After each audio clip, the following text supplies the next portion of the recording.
And we are live. What is going on? Wrestle Purist Live, hosted by myself and Joe Hulbert.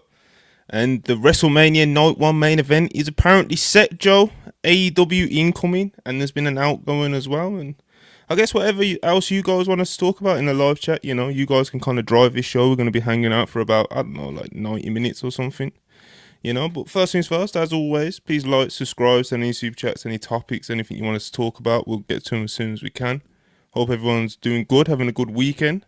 Joe, what's going on, bro? Not much. You like my explosive response to the main event thing? I wanted to look like really fired up, get a bit ready, you know. Did a shocked face. I hit the ropes hard on my entrance. Did a thumbnail face. Yeah, another day in paradise. Montel WP had a wonderful walk. You did, man. Made some towns. I met a grinner. Out and about. Shoot! Yep. I picked up this Kurt Hennig figure, which is very good. Look at that. What do you mean you picked this? What do you mean you picked it up? Well, I didn't steal it. I mean, like you've seen it at the park. I bought it. Yeah, not literally picked. I think picked up is like a phrase, right? I picked up, like swooped in. You know, basically I bought it. Anyway, there he is. Look, good wrestler. And then I got home and I watched Armageddon 2006. Good pay per view. What else did I do today? What's the main event of that show? Dude, the main event of that show is why I watched it. It baffled me. Batista and John Cena versus Finlay and King Booker. Well, hold on. Main event of a pay-per-view. 10 minutes. It's like a house show match too, which makes it even crazier. But yeah, it's the show with the Joey Mercury face destruction spot. You know, the ladder deal? Yeah. It's that show. Yeah. Yeah. You were telling me before we went live, you know, you've been you turned a new leaf, Joe. You know, you're zen now. You Yeah. know, you meditate, you go for these walks. Yeah. You know, Do the dishes. do the dishes with the earphones in. You know, Yeah. he's Zen guy. He's chilled out, bro. He's chilled Yeah. out. You know, he don't watch wrestling shows in full anymore. You know, No. he's just the good bits. You know, just the Yeah. good parts of life. You know, Other than shows I haven't seen from 20 years ago, I'm very selective, and I enjoy my life. I mean, there are definitely times where there are, there are definitely times where I log on to that godforsaken app, and I scroll and I see what I think they call nowadays crashing out on happening, and I a go, lot of people been doing that though. it's a lot of lot, people. dude. Yeah, and did you see Adam Pearce tweeted like, "What is crashing out?" Did you see that? He tweeted that on his. He did. And I mean, You know, I had a long answer for him that I didn't give, but there's been a lot of it, and so I'm just trying to avoid wait. that. What do you? Well, I would like to talk what- to Adam Pearce about it, you know. What was this long answer, bro? Well, I was thinking about like maybe I should tell Adam Pearce like it's a thing that happens once every couple of days on the timeline. I wanted to clue him in. It's not a company exclusive, right? There's different brands of crash outs too. There's like the funny crash outs where people post memes, and then there's the other ones where it's like, do I like wrestling anymore? You know, there's a lot for Adam to learn, but maybe some other time. But yeah, so I'm in a different part of my life. You know, motivational speeches and such, the dishes, the walks, Kurt Hennig. Yeah, all the classics, all the classic ways of recovery. All right. Yeah. Like I said, keep some super chats coming. I'm gonna dive straight into a couple because we got a little handful, Joe. We got a little handful, so People should like the video too. They should like the video. Yeah, more man. too. I'm gonna get you to plug that a few times today, Yeah, Joe. like the I'm video. gonna pass you the ball on that one. You know. Okay, I'll All forget. right. Final boss 199. Samoan mind control, baby. Tears have been stunning. I imagine this guy is starting off hot, bro. This guy's diving straight in. You know, obviously very happy about Roman Reigns getting another WrestleMania main event. You know, obviously we're gonna get into that. We'll do that pretty soon, I guess. Super Chatter's name I'll never say. Appreciate you as always, though. $4.99. Shout out to HPK for booking Alba versus Trick versus Javon as a main event for NXT's biggest PLE. Triple H would have a heart attack booking a match like that. What do you mean by that, bro? Is that actually the main event? I'd imagine so. Yeah, That's awesome. imagine That is so. really cool. I'm going to be at that show, you know. good for you, Starting Joe. at 9:30 a.m. I'll be there with my after a Is that night's when job. is that when doors open? I think that's when. Yeah, it has to be doors. It can't be the show. Yeah, I the think show shows- can't be starting at 9:30 a.m., bro. Like I think 9:30 Jesus. doors, 10:30 show. I think 10:30 is crazy. or 11. I guess it'll be. But I mean, I think it should be a good show. NXT is an interesting product. Isn't it? It's like I don't know if I like it, but I definitely respect it. Listen, it's got a soul, bro. It does. It has a soul.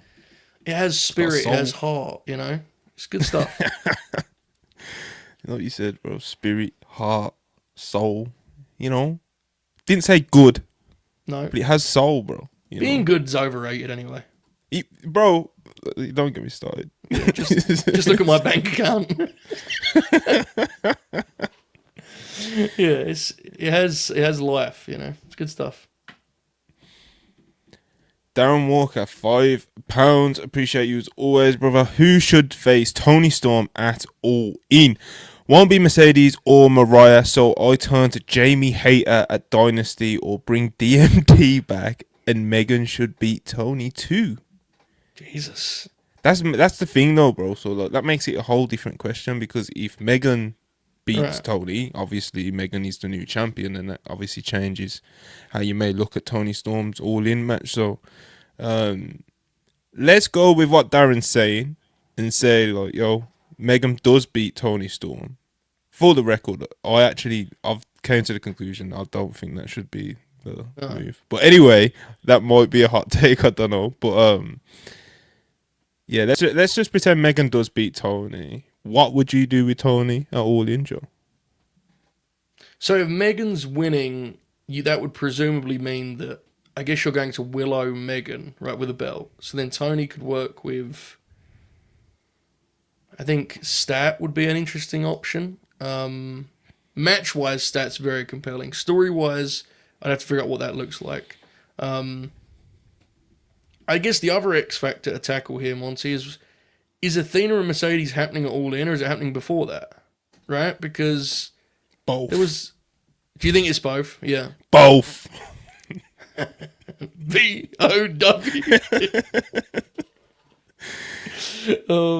Trilogy, bro.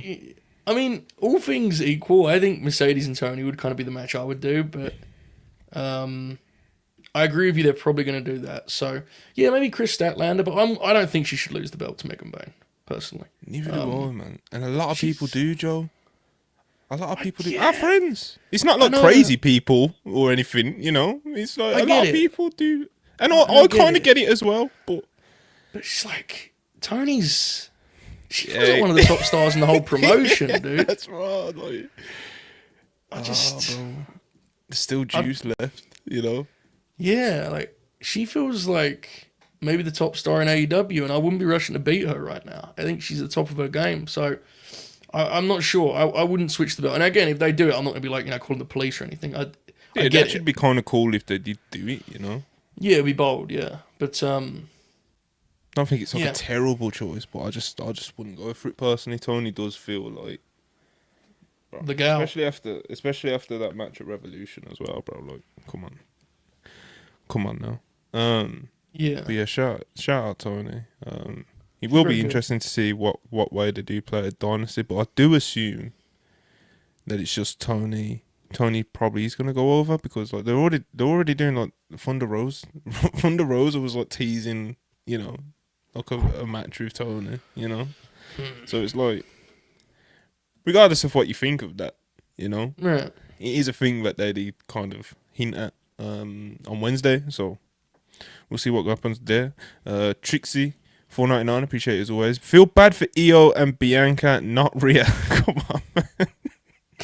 Super chats are crazy today, man. Starting off hot, bro.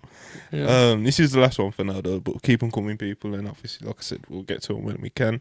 But I can't be mad at my guy finally getting tongue. Is that what that says? It says what it says, yeah. I was like squinting at it. Getting tongue even. Tongue is even. Joe, what do you think this is meant to say?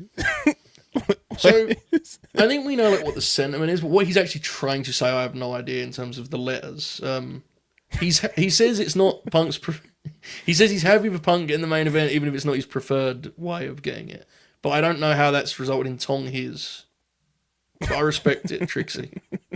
Thank you. I appreciate you, brother. And getting his main event, getting his. Okay, Tong his. This is very exciting. Anyway. Anyway, yeah. So let's talk about it, bro. Let's just use that as wrestling? A way to like, let's talk about wrestling. Let's talk about SmackDown. Let's talk about, I guess, kind of the big thing coming out of SmackDown, which is the WrestleMania Night 1 main event has seemingly been made official. So they did the big contract signing segment last night with Roman Reigns, Seth Rollins, and CM Punk. Roman Reigns comes out to the London crowd, milking it. He's just milking it. But of course, he's got that kind of motion, so he can do that. But yeah, the crowd's singing for him. Paul Heyman singing for him. Everyone's just singing for Roman Reigns.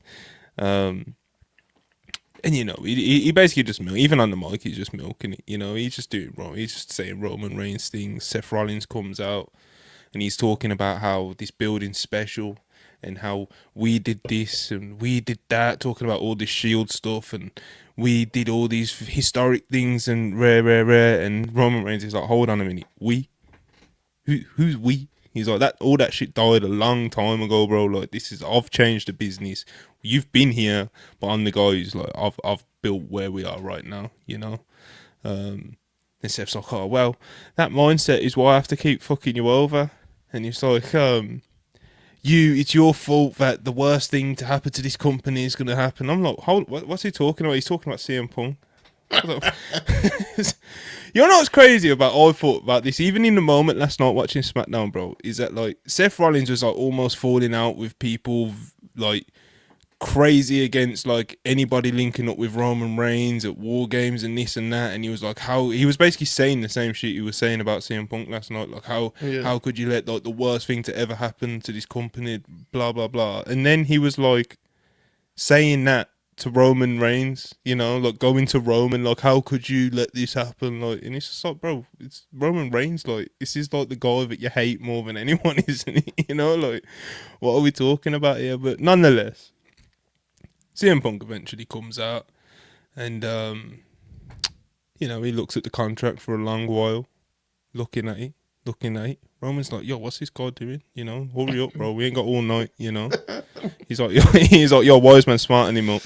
Wise Man goes over to him, Heyman goes over to him, and he's like, it's in there. It's in there. This is where I just like, I don't know, bro. It just gets, there's a lot of funny stuff going on right now, you know. So anyway, he's looking at the contract. Heyman tells him that it's in there. We're like, what's in there? You know, you are closing the show at WrestleMania. And Punk's there. He's like, he's tearing up and shit, bro. Seth is seething. Seth is absolutely seething. He's like, he's just waiting to boil over. Roman Reigns, as CM Punk's sitting there getting all emotional with Paul, Roman Reigns just sitting there cheesing. Like, just smug look on his face, you know. And but what does Roman say? He says something like, "One man's dream is another man's favorite chick." Like, yeah, something like that. Yeah. Something like that. Roman's having a good time, feeling proper smug about himself, and that. Seth Rollins then crashes out about, you know, Punk doesn't deserve it, you don't deserve this, blah blah blah. And Punk finally grabs the mic and he thanks the fans and he thanks the WWE universe, Joe, and all the people who chanted his name for the past 10 years, and the crowd loves this, and they're chanting CM Punk, blah blah blah. And Roman Reigns like, nah, you can't be thanking the fans, you need to be thanking me, you need to be thanking the tribal chief, Joe. And so he does. CM Punk gets down on one knee, and he's like, what's he say? He's like, tribal chief, OTC, the man with the Ula fella, big dog. You know, he's like, thank you. He's like, thank you for allowing me. That's just like, and he does try to ham it up and get sarcastic with it. Like, thank you for gracing me with your presence in the main event. But at the end of the day, Joe. Yeah. The visual's still the visual. The visual, you know what I'm saying? Yeah, I get what you mean, yeah. The visual's still the visual, you know what I mean? Our guy got on one knee and thanked our tribal chief, you know? And that was a shoot, you know? But as then he finally signs a contract, and he's like to Paul Heyman, like, yo, that's not the favour though. And that's kind of when SmackDown just ends. That's pretty abrupt end. Yeah, cliffhanger ending. So that's not the favour, Joe. So obviously there's a few questions coming out of this. Yeah. First things first, Joe. Did you like it? It's a bloated question. Did you like it? Well, Ibu wrote about 400 words about it, so I didn't like it. I didn't. Why did you not like it? So this is a strange one in that I thought the performances of the talent involved was really strong. Or Roman was really fun actually, and was really like energetic and engaging. I thought Punk and Paul Lee did an incredible job at the way they like presented the Mania main event clause, and it made it seem, because look, it worked for the crowd. I mean, the crowd tried "You Deserve It," and they loved that he got that moment. So credit to them for pulling it off. And Seth, I think, has been consistently good from a performance point of view. This is a situation where I think I just fundamentally like struggle with what this is trying to convey and what this is presenting to me as professional wrestling. And here's what I mean. And it's like, this is not reasonable maybe, but this is just my personal viewpoint. The idea that the WrestleMania main event is like its own title, rather than a thing that you chase via winning a world title or a Royal Rumble to get there or an Elimination Chamber to get there, is jarring to me. It's weird to me. And I understand they've done the groundwork and they've established that CM Punk's dream is to main event wrestle. I get it.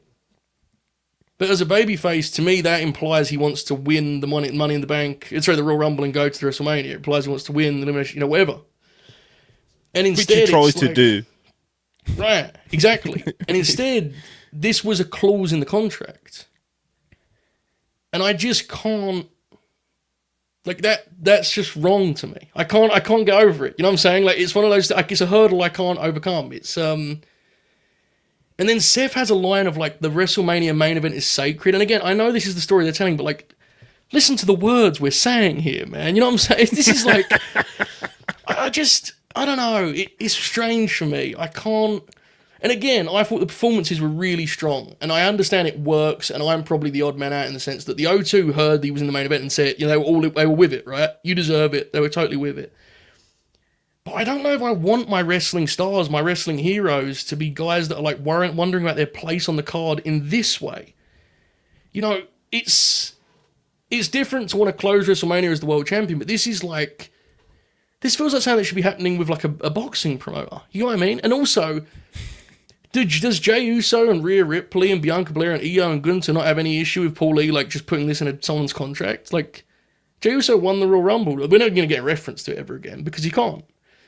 It feels wrong, Monty. That's the only way I can explain it, and that's maybe unfair. But I hope I'm, like it just felt weird to me. I couldn't get over it really as a concept. It was strange. Yeah, as a concept, like you already just said, bro, like it kind of being its own title that people. So, like, of course, every wrestler wants the main event WrestleMania, obviously in WWE Universe, WWE canon. But like as you already said, that comes with having to get to that world title match through the traditional ways that we've become accustomed to, So it being a thing that Heyman can just somehow maneuver and put in a contract is kind of like, and although they did a good job of presenting the importance of it and stuff like that, like you already said as well, Joe, like they didn't do a good job of explaining how Heyman was able to do that. Like, how was Heyman able to just do that? Like, how's that Heyman's decision, bro? And it's like, okay, he's the wise man, he's got Paul, and like that's been established, especially over the past few years, because of like, being the being the wise man for the tribal chief. Roman Reigns has had to navigate some interesting plot holes that Heyman can just kind of fill, But yeah, he's a weird one narratively, and as you said, bro, it probably isn't going to get referenced again. Like, Jey Uso can't be storming round backstage saying, "Why ain't I in the main event?" And Charlotte Flair probably could get away with it, to be fair. But she should, because obviously she won the other Rumble. You know what I mean? So I don't know. It's a weird one. It is a weird one. As a segment, like you said, it being full on like its own title, that Heyman shouldn't be able to just like. I just wanted especially more... without explanation as well. Well, this is the thing. I don't want. It doesn't need to have a belt. Like they can do a triple threat, but I want. They had a lot of time here. They could have dedicated more of it to the hatred of all the guys, And instead, it felt like it was all about the WrestleMania main event, and I just don't. I don't really care about that as like a conflict. You know what I'm saying? Like I would rather tell me it's like, a consequence. Yeah, it's not the actual conflict. It's a consequence of the conflict. Like, sell me on the match, and then it can be the main event. It's like working backwards. It's and look, the match is gonna have crazy heat, dude. I mean, it's 3 of the top guys, but it's of course. To me, Roman and Punk has not been fleshed out all yet. To me, like that's such a big thing. There's so much to do there. They've teased loads of little pieces of it as well, bro. Like. It's like even the segment as well last night. It's like Seth did just feel like, because the real interesting points were like the CM Punk and Roman dynamic, and even like the Heyman piece of it, and Seth's just kind of felt like the guy just whinging, just whining on the side. And I know that's deliberately, right? Like he's deliberately seething about this, but it's just like in that big segment, like he really felt like a third wheel last night. I thought. I get what you mean. I'm torn on that because I think Roman's like presence in the storyline feels strange because of just how seldom we see Roman. And I'm not doing that in like an Ebu way where it's like this In an hack must EBU be. way? Is that, Yeah, because like I is love that its Roman. own thing? No. Oh, it is. Yeah, like it's always Roman's fault, you know. I don't even mean it that way. I just mean I don't fully get like his part in the. It's a messy thing, and I don't think it's hard to figure out why it's messy. It's because it's like, you know, It's not a well-written storyline, bro. and it's something that's birthed. You've got all from the pieces. You've got all the pieces. That's, you know, it's as a result of people kind of wanting a certain spot. You can feel that, can't you, when you watch it? Like you can feel it being sort of melded together as we go. But it's just, I don't know. There was a lot of time left on that show, and they used a lot of it with Roman and Seth's entrance. And I know they love singing the song, and I know they love Roman, but like, it's very glossy, and I don't think there's much substance to it right now, which is a shame. That's the issue with the whole thing, isn't it? I think so. Yeah, I mean, up and down the Mania card, really, you could yeah, you could make similar arguments, to be honest. But they've got the pieces, bro. They've got the pieces. They've got loads of hot stars. They've got an abundance of hot stars. And when we're talking about this storyline, call it that. You know, we talk about this match at Mania, this triple threat. It's like, you know, you got CM Punk, Roman Reigns, Seth Rollins. Like, of course, like it's a very high floor that he's gonna have. Yeah, you know? I agree. Then obviously the match on the night, the people will be there for it, you know, and it could end up being great, you know, and I'm sure it won't be bad.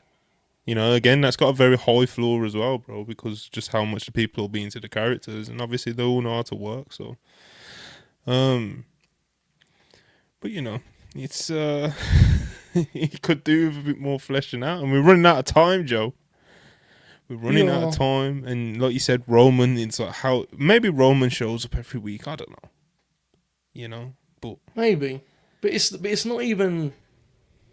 It's less like when he's there. It's more what they do when he's there. Like he was there last week, and that TV was like, that might as well have been me out there dressed as the tribal chief. You know what I mean? He didn't do anything on that show. They advertised it for like 2 weeks. Lack of ideas, bro. They're just coasting on just like vibes. For real though, the vibes are great. You know, they are. They're great. Maybe when I go back to Chicago, what is it? They're back at Chicago next week, isn't it? Friday, yeah. So, yeah, we'll see what goes on. We'll see what goes on. Did you, Montel? Did you see I'm wearing the We the Ones shirt from back in our glory days, mate? Bloodline Civil War. Fuck, don't lie. O2 Arena. Look at this, bro. No. You are kidding me right now. See, now that is, I mean, that's a magical moment right there, bro. Wow. That's moving stuff. Very moving. That's what I'm saying, bro. We're the ones, bro. You know, never forget. That's what I've heard. Never forget. That was a great night, dude. You know, Bloodline Civil War, the real one. None of that Solo Sikoa bullshit. You know, a memory of that I vividly will always hold on to was I then, like, when you got back to your hotel, I walked home, right? And like Collision was supposed to be starting, and this was the Collision. It was the third episode of Collision, and it was Roddy and Joe main event. And like your intention was to get back to the hotel and watch Collision, and then you're texting me furiously like, Fight TV, they're not showing this TV show. Remember they mistimed it? They scheduled the show. They've done it recently as well, bro. Yes, they did. Bro, it was awesome. What are they on, man? I don't know, but I was popping huge. You were texting me like, I can't watch Collision. Fuming? Sitting there in Romford trying to get a stream of Collision. Just sweating bullets. Oh, bro, and remember someone was murdered at that hotel like the day before as well. I do, yeah. Great perfectly normal hotel. It weren't even like some ran-down hotel. No, perfectly normal, calm hotel, you know. There was a few police outside when I checked in, and then when I think it was like the next day, I was like, I wonder what that was. I wonder if there was anything mad that happened at Romford Hotel. So I looked it up. It was like a mysterious death at the hotel, bro. Not everyone was excited for the Bloodline Civil War match, were they? Unfortunately, it's divided opinion. Anyway, bam, $2. Wrestle Purists make moments. True. We do. Showtime Spurs, $5. Appreciate it as always. We hate Tottenham chants during the women's match. For shame, London. For shame. Still rent free, even in 13th place. Come on, bro. You can't even like try claim that. It's so shameless. So Joe, look at him. He's just gonna sit there with his head down. You know, he's just. That's how Spurs fans should be feeling. It's really bad, man. It's really bad. Like everyone hates us and we suck. It's real bad. I don't even talk about football anymore in public. It's horrible. I also don't watch it, to be fair. I mean, yeah. Sounds like it's going bad, though. This is crazy. Darren Cagey, $1.99. It comes with 7 inches. Okay. Do you know what this is referencing? Because this is very inside. No.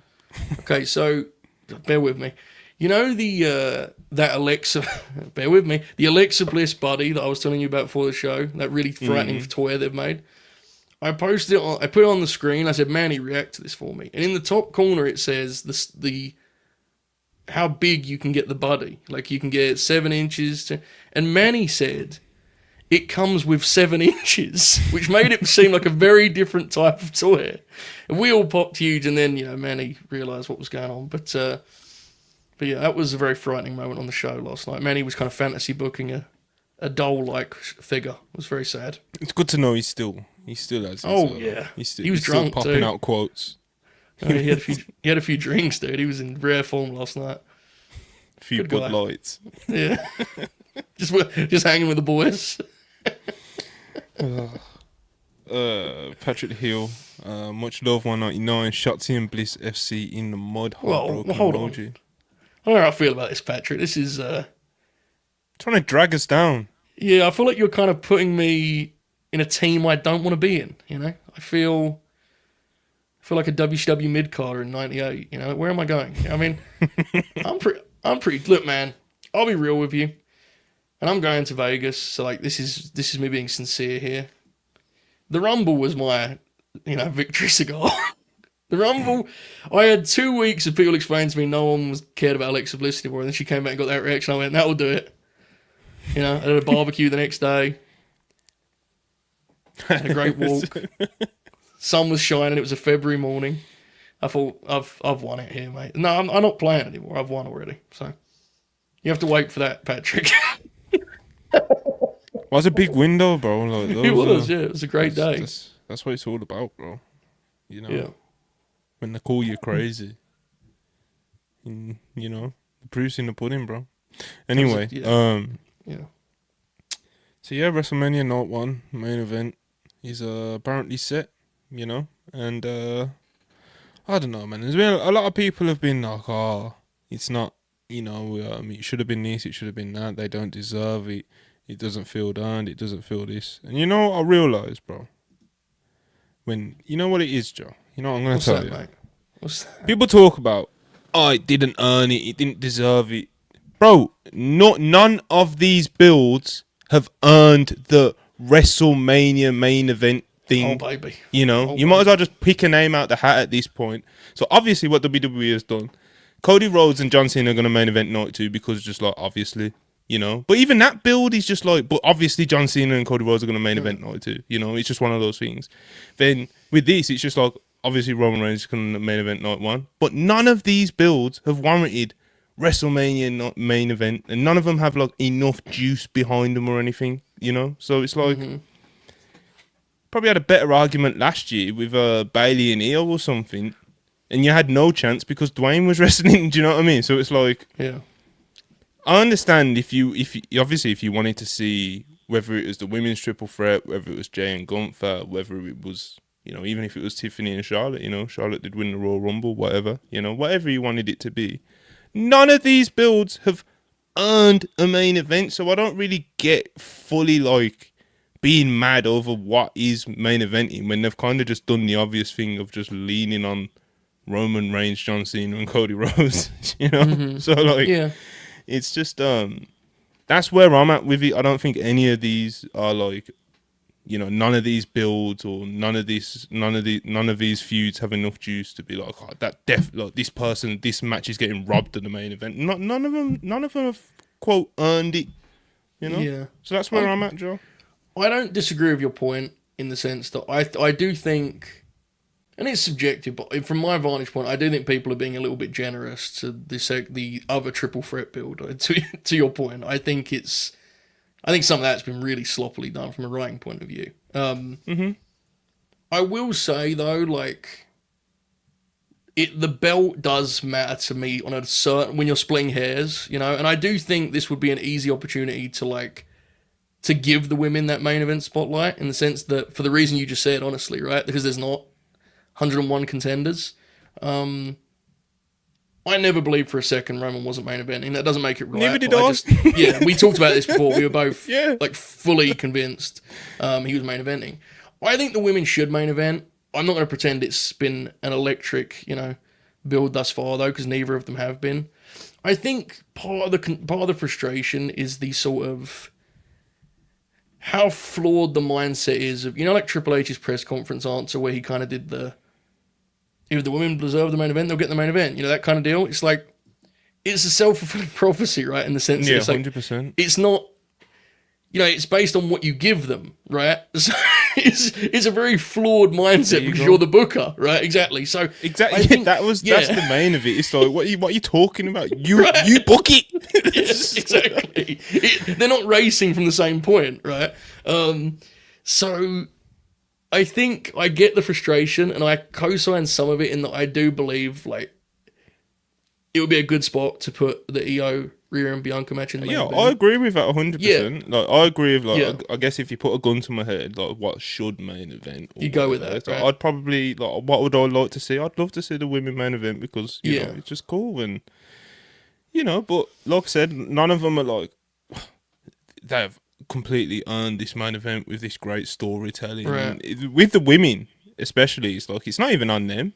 Their performances in the feud and in the segments have been good, fine, whatever you want, decent, you know, all good segments. Crowds have been into them, but there's just not enough depth or anything to them, you know? I agree. Just... And I think the broader concern would be, if this combination of talent, Rhea and Bianca, is not enough to, like, ramp things up in terms of Mania build, that's probably not a great sign. You know what I'm saying? Like, if these three women in a single match is not enough to make them go, we're giving this one the main event shove, I think that's where a lot of the concern comes from. I think it's a bigger picture thing, because I don't disagree with you. I mean, I don't think any of the builds have been home runs at all. Yeah, I think, to be honest, my expectation is that when they get back to the States, they're going to try to go really hard in this last couple of weeks. That's what I'm thinking, but it might be too little, too late. It also depends on what. It also depends. Yeah, these are John Cena legacy games. You know, he had his last legacy game like 10 years ago, dude. His legacy's fine. No, of course, no. Obviously, not that deep. Like, oh, he's a fraud, and it's not like that. But I mean, as in, like, when we're talking about. Say if he's in like your top 10 WWE guys, is like, is he at 8 or is he at 6? Or do you know what I mean? Or is he at 1 or is he at 3 or wherever you think? Because it's like, bro, Dwayne's legacy was sealed, bro. He came back last year and he was, bro, worlds apart, bro. Absolutely worlds apart, you know? Wow. So I'd like to see if John Cena, and I feel like I am literally just reiterating shit that Ibu said a million times on the timeline and even the few like stream appearances he's made the past couple of weeks. If Cena is as great as we're all meant to believe he is, and as great as he is in WWE canon, and then as great as fucking 90% of wrestling fans believe he is, I want to see him at least get close to those levels, bro. Because Dwayne, if you compare Dwayne's final boss couple of months from like whatever it was, Rumble to Mania, comparing to this, Dwayne's washed him, bro. Completely washed him. You know? You're calling him out, dude. I'm calling him out. How much do you want it, John Cena? The world is watching. I think it might have been the worldwide, because the worldwide when Ibu came back, because that was after a Raw, wasn't it? And you was talking about, like, you know, we did that first promo, and there was a lot of intrigue in like the You People promo, and I've even said on like one of the Raw reviews, like, Cena can do a You People promo, because he's fucking Cena, bro, you know? It's a rare exception. So that's cool, but it's like, but next week, I remember you saying, next week, we need to see his version of when Dwayne kicked the shit out of Cody in the rain and Cody got color, and like, that was just like an all-timer segment, bro. People were saying it's the best Raw segment ever. People were saying that at the time, you know what I'm saying? And he's like, Cena came out the next week and just did nothing for me, bro. Yeah. It's weird. It's like, I watch the segments, and there's a fun to just kind of, it's John Cena being mean. You know what I'm saying? There's a fun to that, and there's like a novelty to it. Mm-hmm. The thing that I can't shake is I just don't buy it at all. Like, it feels like him doing a bit. It feels like him... There's no depth to it. It don't feel real to me. It feels like John Cena, like, doing a... I'm going to be a heel today, guys. You know, that's the way it comes off to me. Which is frustrating because I think John Cena being normal is like kind of terrifying in its own way. So I think there's a lot of ways he could go with this. Content-wise, there was some good stuff in last week's one, I thought. You know, with like the ruined wrestling thing. Like, there's something there. I think you go further in that direction. But it does feel a little bit like a heel parody a little bit. Which surprises I feel me. like I'm still waiting for that next... Yeah. That next level he's gonna go to, bro. You know, because like you said, it does feel very wink, bro. You know. Yeah. I'm a heel now, guys. You know, and it's like you do the you people. Okay, cool. You know, you're John Cena, like already just said just now. It's like you're John Cena. You can have that. You know what I mean? You give him that one. Yeah, you can have that. You're John Cena. You can run that, you know what I mean? You're one of the only guys that can run that play, you know? So he runs that play. So you can't come out the next week run that play again, bro. You know, with a little sprinkle on it as well with the whole I'm gonna ruin wrestling thing. You're fired up about this, aren't you? I'm feeling let down, Joe. Like I said, hopefully when they get back to Chicago, when they get back to the US, bro, Cena locks the fuck in, bro. He's got like one more TV, I think, right? Yeah, I don't even know, bro. I don't even know. Apparently this TV on Monday is like his last one, but I'm not 100% bought into that. Like, right, because he could show up. Like, come on, bro. Like, please, bro. Like, come on, bro. Please, like, that can't. You're on edge about this, dude. If that's John Cena's last appearance before Mania, bro, that will hurt me, you know. I swear down. Wow. I didn't realise this had affected you such a... I'm now worried about you. Are you okay? No. No.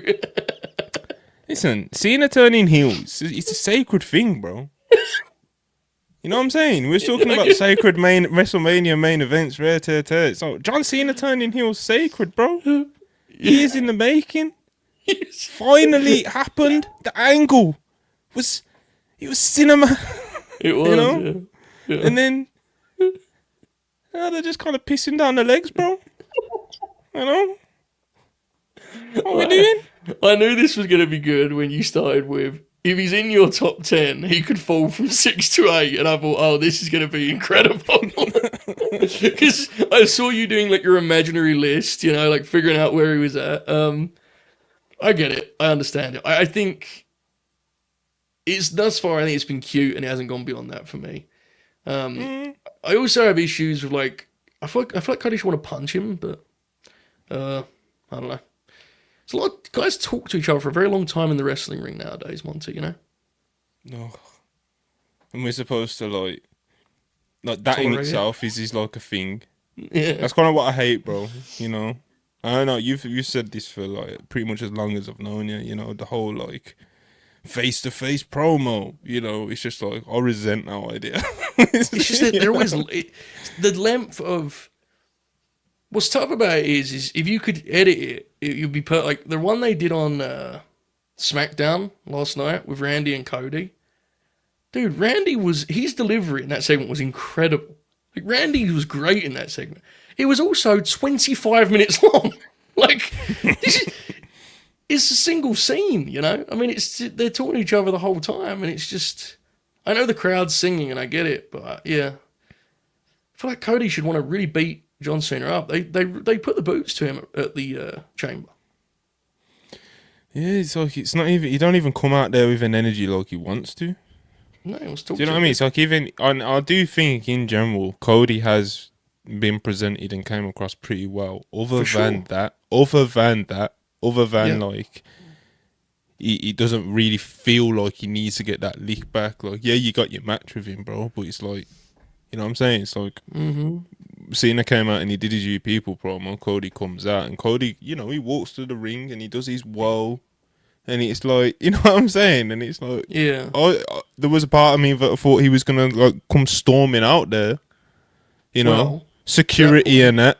You know what I'm saying? Security dragging him away or something, and it's like, I guess you could. I thought it would go from there or something, you know. But it's been very, and I know kind of Cody's thing. He tries to be like the Classy. super like Yeah. classy, Yeah. respectful, carries himself like, you know. But it's like you gotta be careful with that shit, Joe. You You know? do. I think. Do you remember the promo Punk did after the term where he was like yelling and shit and he was on the announce table? And he was talking about how he always knew these guys were phonies. Mm. In an ideal world, that would be the entire energy of the show when Cena showed up. Like when Cena showed up, the babyfaces should have been like, this absolute fraud. We need to go there and kick the hell out of him. You know, like it should have been. He should have had an edge, and it doesn't really. And I think there's a wider point to be made there. And I know, like for some people, it's a pro, and for others, for me, it's a con. Like there's a gloss to start. I don't. I struggle with. This is now going into a different subject, but I think you'll get what I mean. Segments like wrestlers will talk to each other being advertised as these guys will be under the same roof is challenging for me because it's what can they possibly do to make that worthwhile? And we saw that it was not worthwhile. The I contract feel like signing, when you say that as well, you make it sound like it's gonna be explosive. but it kind of has to be It's to like make we it like can't contain them. Like, oh my god, they're under the same roof. How are we gonna cope with that? yeah. You I know? mean, And then even they if come you've out and it's loved very. right, just kind of lads talking to each other, and I mean. Even if you love the Cody and Cena stuff, which I mean, I get it, a lot of people have. You must have popped a little bit when they threw another graphic up this week that was like, on Raw, they're going to be in the same building again, folks. They're going to be there again. And God only knows what will happen. It's like, I got a pretty good idea what will happen. I think they're going to talk mildly to one another, and then John Cena's going to bow, I'd imagine. That's what happened the last 2 weeks. So hopefully there's a jolt this week. Hopefully there's a shift. Please. It does need that. Even if you're into what Cena's doing as a character more than Monty and myself, I think everyone can agree that it needs like an edge this week. It needs to reclaim that kind of danger it had of the chamber. Everyone was quick to do the NWO comparison, and I get the comparison, but it's like, imagine Hogan just came out and did the 20-minute promo, and then like Babyface just walked out and talked to him. Like they just had a conversation. You know, it felt like I was going to kill Hulk Hogan when he turned on WCW. No one even cares about Cena anymore. It's literally the night after he turned, they did that thing where they interviewed all the baby faces. Remember that on TV where it was like, AJ, what did you make of the John Cena thing last night, or whoever it was? More of that.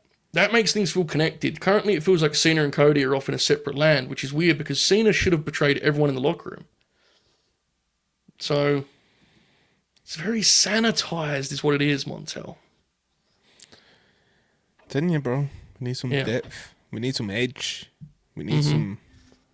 I need Cena to lock in, bro. I need the writers to lock in.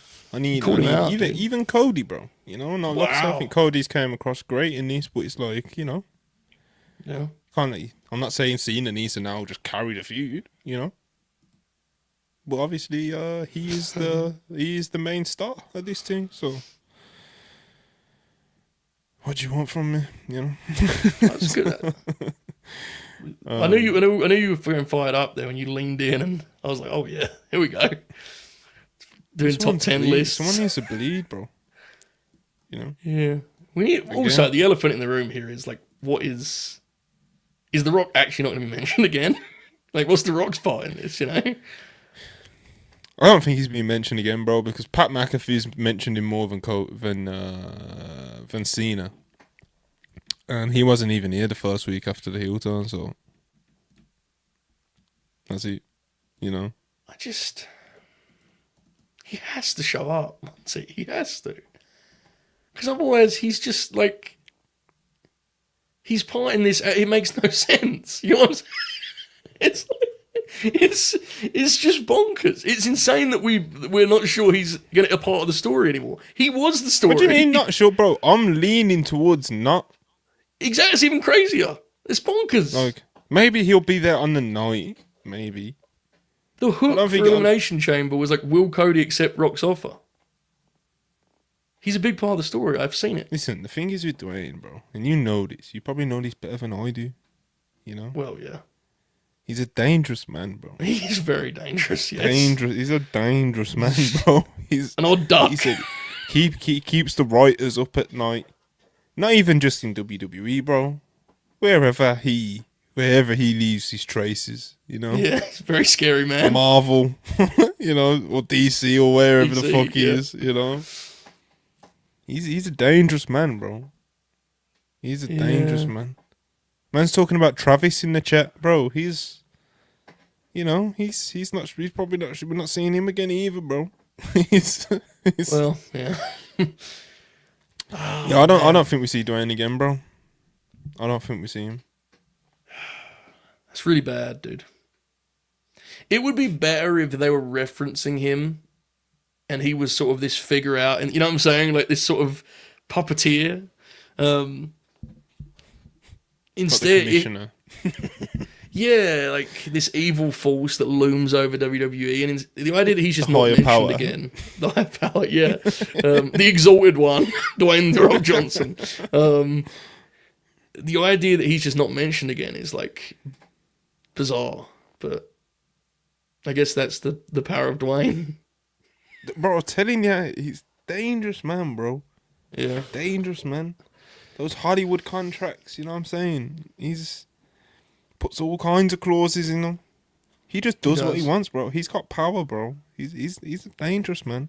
I will say, and I know this is not your headlines, but there's a couple of things from SmackDown I liked, and out of fairness, I want to talk about those. Is that cool with you, Montel WP? Wonderful. I think it's fair to say that this platform has not been team pretty deadly over the last couple of years. Is it fair to say that's not been the case? I thought they had a legitimately good match on the SmackDown. And at one point, they did the Rock and Roll Express spot where like one of them got on the buckle to protect They always do it. Well, not always, but they do it a lot. I don't watch wrestling. So I saw it and went, hold on a second. I said, well, hold on a second. Is this Smoky Mountain? You know, I started checking my television set, give it a good whack on the side.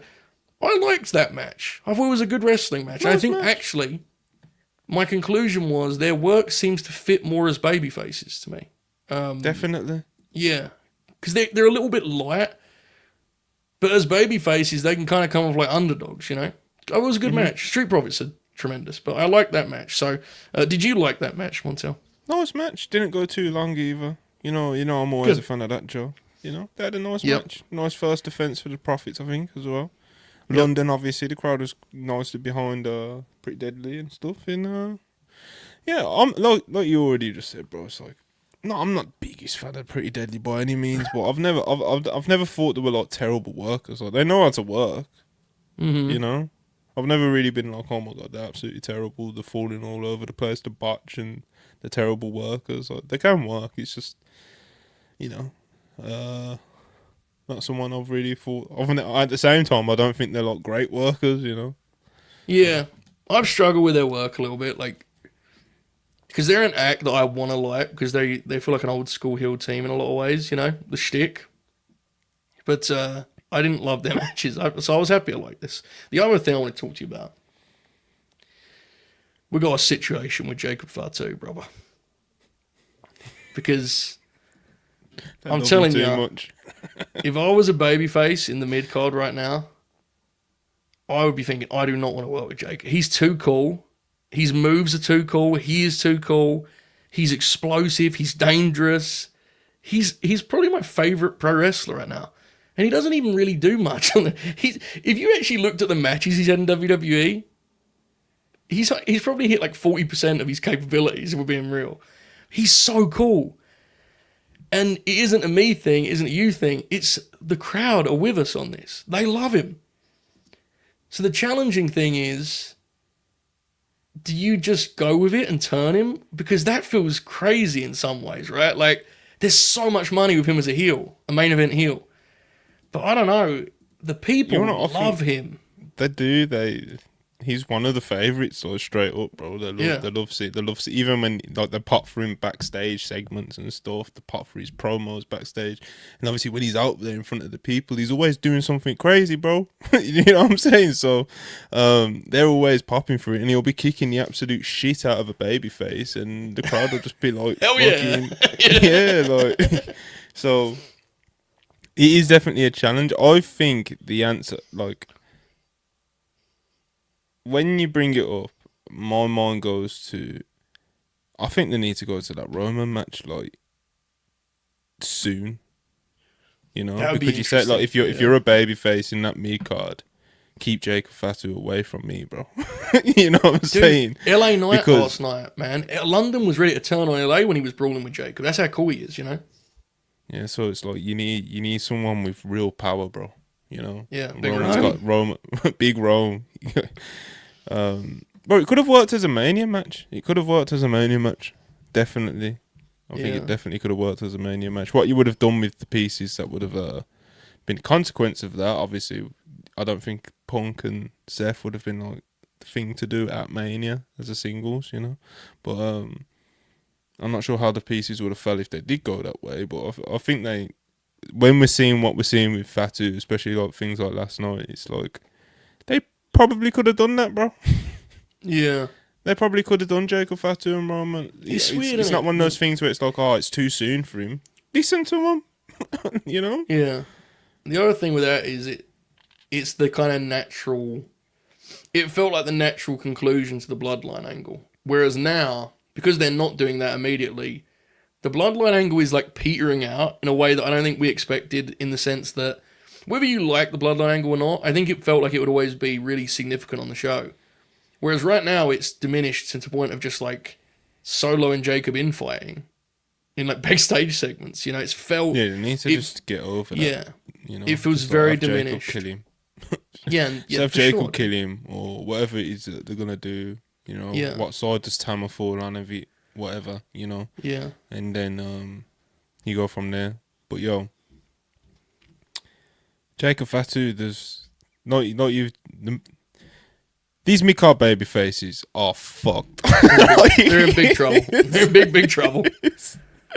They're in big trouble. So that's basically that's the takeaway from that, you know. And Monty, we should know we like Jacob Fatu, and if you like this show, you can show us that by hitting the beautiful thumbs up gimmick below. Here you can like the video. We call it in the industry.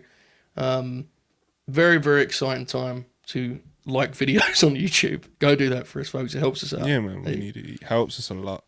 There you go. We need you people supporting us. You know, we got 200 people in here right now. So good house. Let's get those likes up, people.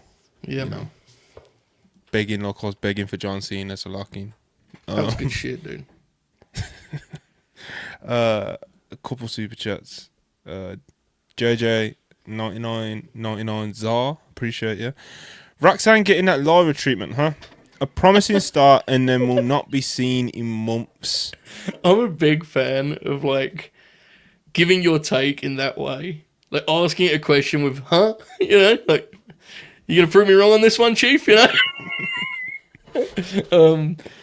I don't know what the deal is. I presume they've delayed it to Post-Mania, is my guess, but I have no idea. It's a weird one because I feel like she was working with Bailey. Yeah, it did really feel like that, and now I'm not sure what she's doing. Either stand and deliver, or WrestleMania, or neither, or both, or whatever. You know, because I think around the time of the Elimination Chamber, I think it was perfectly feasible that she might have worked both. You know? For sure, I agree. Yeah. And now it feels like she might be neither. Yeah. Yeah. So what do you think? Do you think they're doing Bailey and Lyra, or do you think it's Liv and Raquel versus Bailey and Lyra as a team? I have no idea. As far as it's weird, isn't it? As far as like the non-title women's matches, I have no idea. Like, I don't know. Is Becky gonna come back at Mania? Is she gonna come back the Raw after Mania? Is she still just gonna be chilling? Because the fact it's so Becky's godly, you know. So Yeah, she is. She's signed that new contract months ago, apparently, and just chilling hit out. me up when you got something good. Yeah. And you know, this is the thing, bro.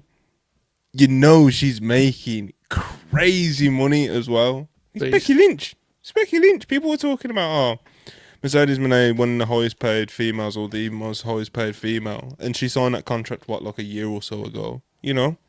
You think Becky Lynch weren't saying to Nick Khan, like, yo, you know? Have a look at. So, He's so cool, Becky, dude. that's what I'm saying, it's great, but yeah, Becky's making an absurd amount of money, allegedly, to be just kind of chilling at home with her feet up this WrestleMania season as well, man. That's what this sport is all about. Respect. The reason I asked was like, if it's Bailey and Lyra, it feels like Roxanne would still be in there in a triple threat. You know what I'm saying? Yeah, I have no idea. Weird, isn't it? But I agree. Like, I Yeah. don't think going to Bailey and Lyra would like kick Roxanne out of that. Unless they didn't want to do another freeway dance, I guess. But they never stopped before. You got 2 nights. Yeah, you got 2 nights, bro. You got like 10 hours of fucking pay-per-view to fill up, so.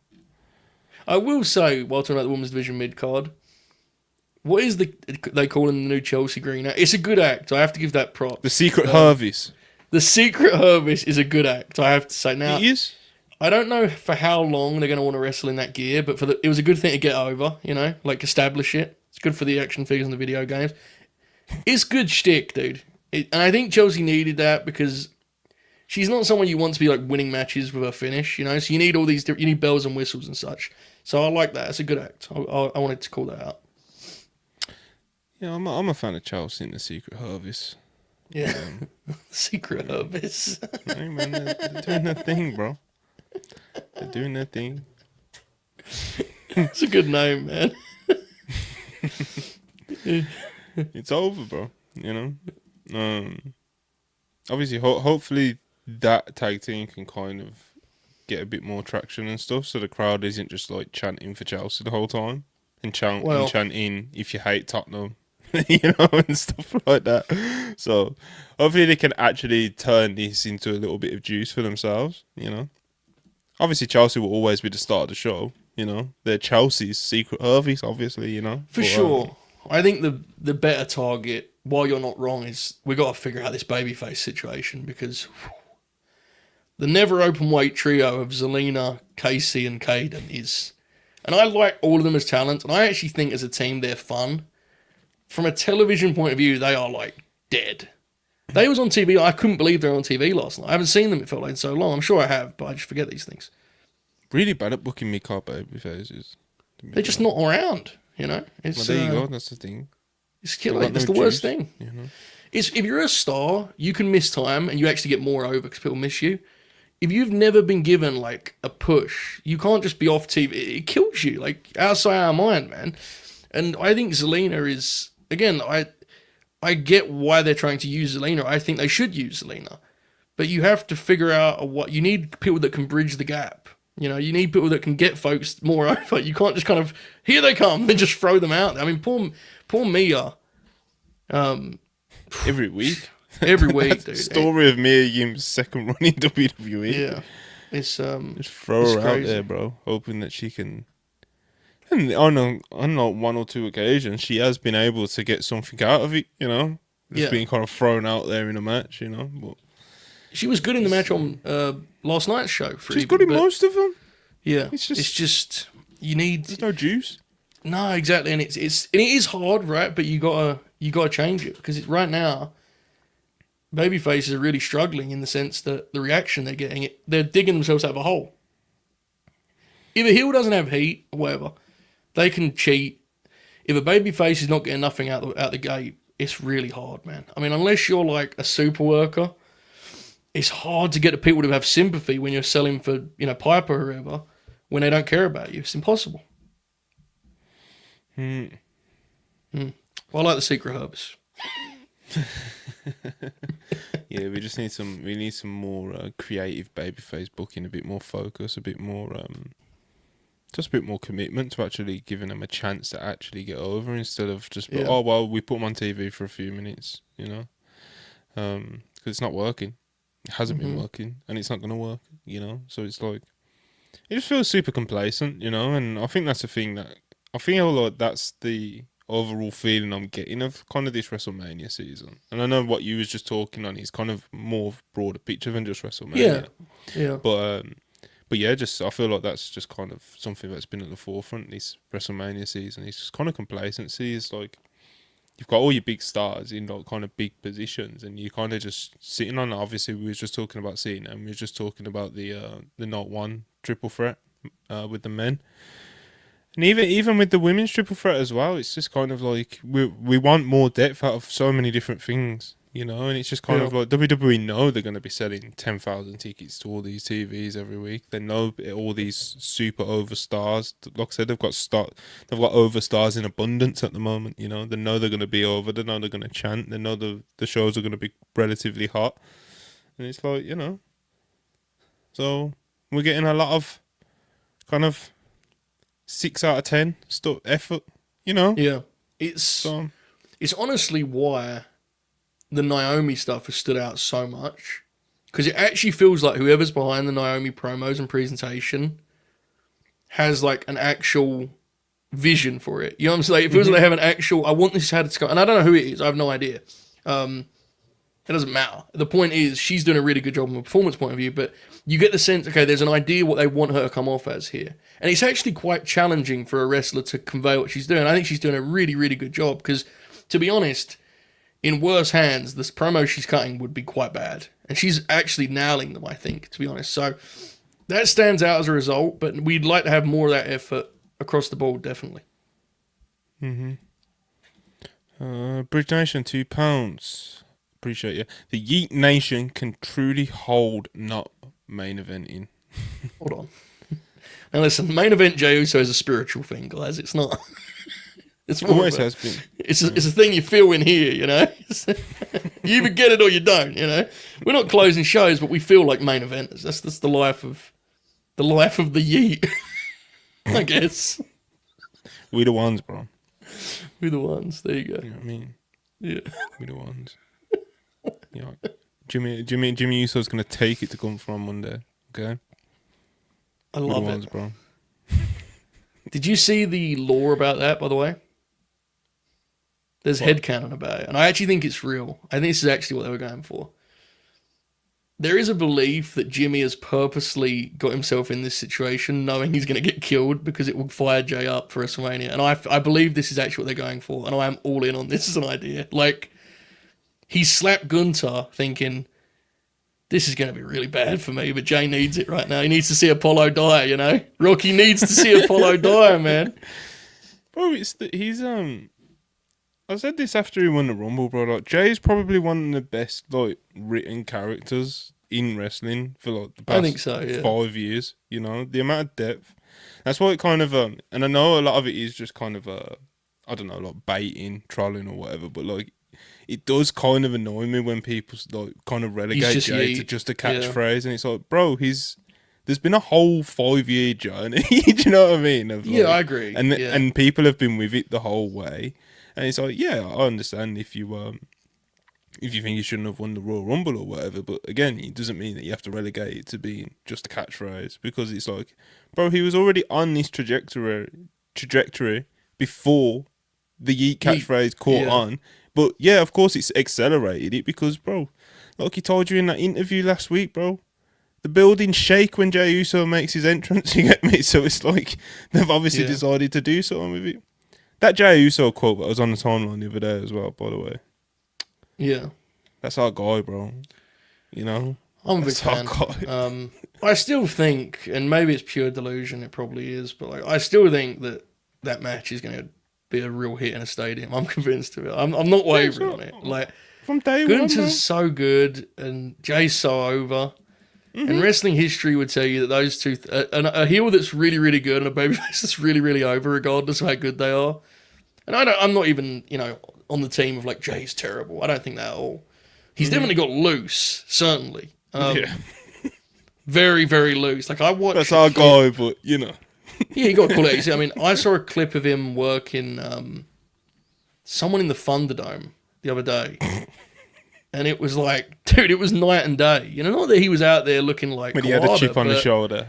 he was his stuff was tight. You know, so yeah, we'll see how it goes. And the other thing is, I liked the Gunter J matches, so I'm not really too worried about it. I know some people didn't. It's fine, but I like those matches. You know, I thought they were good matches. Someone said in the chat, we've seen the match, it didn't hit. We haven't seen it in the stadium, though. You know, and that is a different thing. I did like them. It depends. I mean, I definitely get they're not the most like exciting Guns matches. Like, I definitely get. I feel like that's a big thing as well with a lot of the complaints of it. So yeah, Gunther and Jay, they might have like a 4-star match at Mania, but it's like Gunther's that good, but it's like you want his big matches to be like match of the year contenders and shit, you know. Yeah, and that's why I get it. Yeah. So I do. Like, I'll get it, but at the same time, it's like some people go too far. And some people go too far the other way as well, talking about like how Jay's actually like fucking classy and ring worker actually, and X, Y, and Z or whatever exaggeration. Well, it's also just the other side of it. That whole thing about like because he's over, everyone has to be with it. If people don't want to see Jey Uso wrestle, I'm not here. Exactly. You know what I'm saying? It's like, I get it completely, dude. Yeah, I mean, there's wrestlers I don't want to watch wrestle. I get it. We obviously like the Usos, and we once did a hilarious night at the O2 Arena in order to prove it. In respect of it. Yeah. So we're probably not the most objective people to ask, but we'll see how it goes. You know, I'm very hopeful about the match. I feel like these are the conversations where we prove how balanced and mature we really are, bro. You doing our thing, bro. We love Jay, but we can say his spear looks like shit. It's terrible. Someone should stop him. A lot of his stuff looks bad, dude. I'm not here to argue otherwise. Like I see it, you know what I mean? It's I do think he has good qualities that people under it. Like, I think he's as a babyface. Yeah, and I think his babyface, his ability to fight from underneath is legitimately good because that's like a thing a tag team wrestler would now. I don't like when he does moves to like silence the haters. He did a poison Rana at the Rumble and I almost like burnt my shirt. You know, I was so mad. Because it's just like, I hate that mentality. I hate it when MJF does it as well. And like, LA Knight too. LA Knight's bad for that shit. He'll do like a PWG spot to prove the haters wrong. It's like, fuck the haters. Just do your thing, man. Play your music, you know? So yeah, Jay should just lock in on being like a punch guy, you know?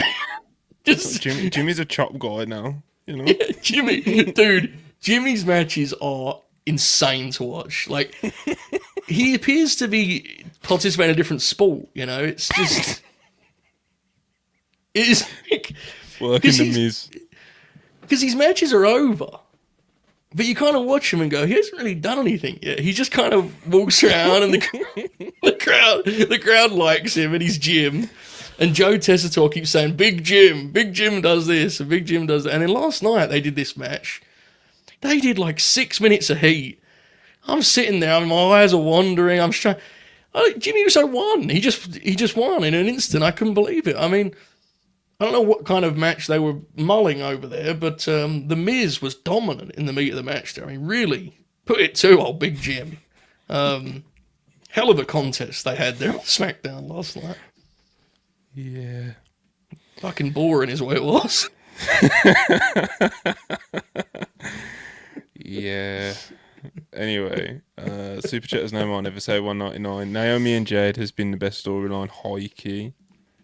I've really liked Naomi's stuff, man, and even even Jade's presentation and stuff since she's came back. It's I'm with it. So far, so good. Yeah, me too. David Cox, $2 appreciated. The women aren't getting a main event till Cody and Roman retire. Well, obviously Cody's retirement seems to be a lot further in the future than Roman's. It seems, even though there's probably not that much between them in ages there. But like I said, bro, more kind of take on it of like, yeah, I get if you wanted one of the other matches to main event, but I don't think any of these matches have like demanded the main event. Even the matches that are main eventing, I don't think anything on this card has. So. And when you've got kind of these giants like Roman Reigns and John Cena, you know, and Cody Rhodes now. It's like, what are you going to do to get them out of that spot? You know, it's Yeah. like, what are you? And I'm not talking about the talent. I'm talking about the writing Booking. team as well. Yeah. Because to kind of add to what I was saying earlier, it's like, yeah, none of these feuds have had like anything that makes me be like, oh, that should be in the main event 100%. But in theory, that women's triple threat match, and I think that's kind of the point you was also making as well, Joe. It's like, in theory, that match, like as an idea, the creative team should be able to give that enough juice for it to warrant the demand for a main event, but it just hasn't, you know. So obviously, like I said, they are giants to knock out of those spots on the card, bro, you know, and it doesn't seem like Triple H is going to be like, oh, let me purposely, you know, book fucking, I don't know, Tiffany Stratton to be like the undeniable main event, or even try to do it, do you know what I mean? Or whoever it is, or Rhea Ripley. Obviously, Rhea Ripley is obviously a better example because of how much of a superstar she is now, you know, how she's you could class her as a giant as well, but it's just like she hasn't, you know, been given kind of the same pathway as like a Roman or a Cody or whoever it may be, you know. It's like, you know, when Becky did it, she had to fucking carve that out herself, bro. You know? Yeah. It's a the shame. only woman who's really kind of been given it was like Ronda. You know? Yeah. It's a shame, but it does feel like the thing the division needs more than anything, because the talent is obviously there, is like, it may need an asshole politically, dude. Because right now you can tell the main event is very political, and like, I don't know if the division, I unfortunately, for a range of reasons that we don't really need to get into in terms of the industry's history, I don't know if we're at a point where that's particularly commonplace. Charlotte Flair certainly has the heavy artillery. I think she's ready to go. That's why I'll never just like, I'll never turn. You have to respect that. And Becky, I'll never Becky turn is on definitely like, Becky's very particular about her stuff.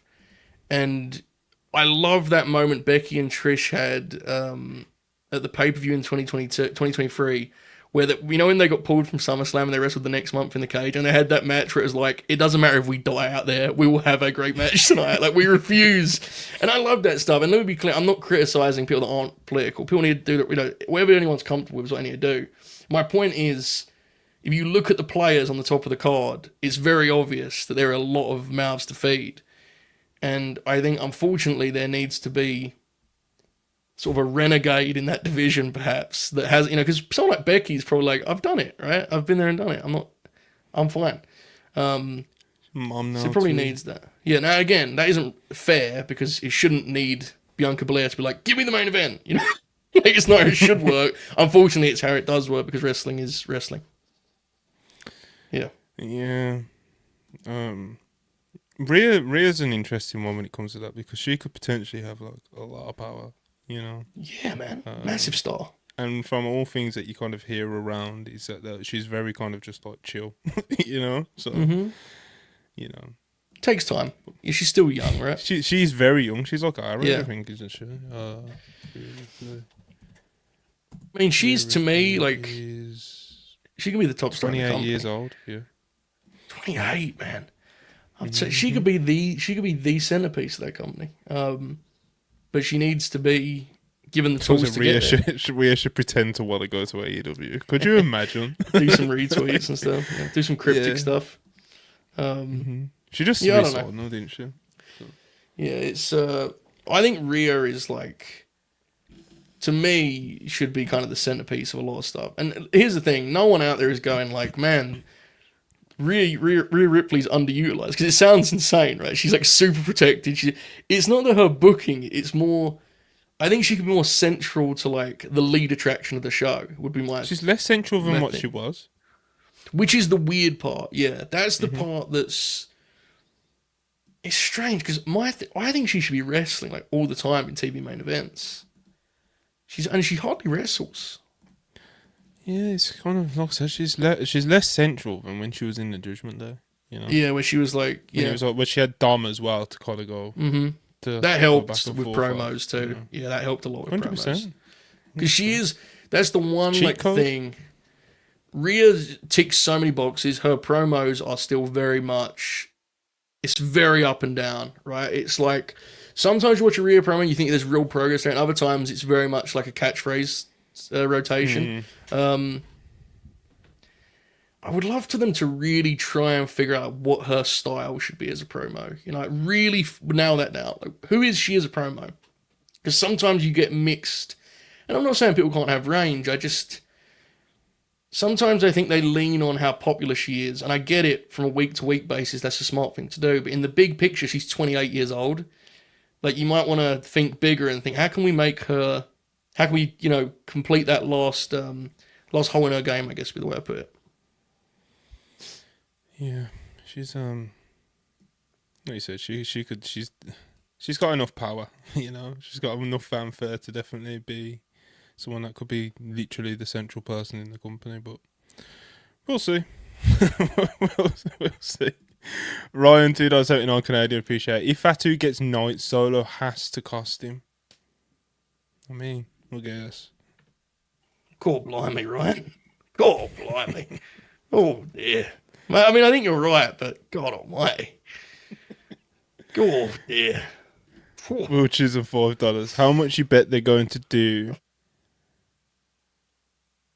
Anurada versus Anurada? Andrade? And what? Gotta be Andrade, bro. Chat. Gotta be Andrade. Von Tell is saying it's Andrade. Someone else is saying Andrade. I think we're just going to pretend it says Andrade. How much you want to bet they're going to do Andrade versus Rey Fenix next week, Law? I don't. They might. I think it's gonna be I think it's gonna be an enhancement talent, to be honest. Will $5, appreciate it. It's going to be nasty work after Cody drops the title. SmackDown after Mania when Malachi jumps in. We're running it back, Law. The Malachi thing is going to be incredible, dude. Steals his boot again. Like, the idea of Road Dogg Jesse James watching that SmackDown telecast on a Saturday morning, you know, making his notes after a successful night at the office, and he goes, "We're so close here. We're so close. We're just short a piece or two," you know. And his wife's over there. "What are you missing, Brian?" You know, and he goes, "Well, we need some vignettes on this program." "What about the Wyatt Six?" "No, not the Wyatt Six." "Who was that fella they used to have down there in NXT, the Dutch fella, the kickboxer?" And he's thinking. "Aleister Black. That's what we need on this show. We need Aleister Black on this telecast. Let's get some vignettes going. Let's get this thing rolling." And the idea that show is going to have Aleister Black matches it could change the world. It could change the world. Alright, this Will Chisholm sent a few, so I'm just gonna kind of keep it with him for a minute. Another $4, appreciated. That Naomi promo felt too real. Good piece of work, I think that's meant to say. They told Bayley that she's working Roxanne at Evolution low, so she won't be too mad. Well, hold on. Yeah, Evolution, obviously, that's kind of an interesting one because, you know, I think they'll do like Bianca Rhea as the main event of that. And then... Yeah, I agree. You know, is Will just like made this up?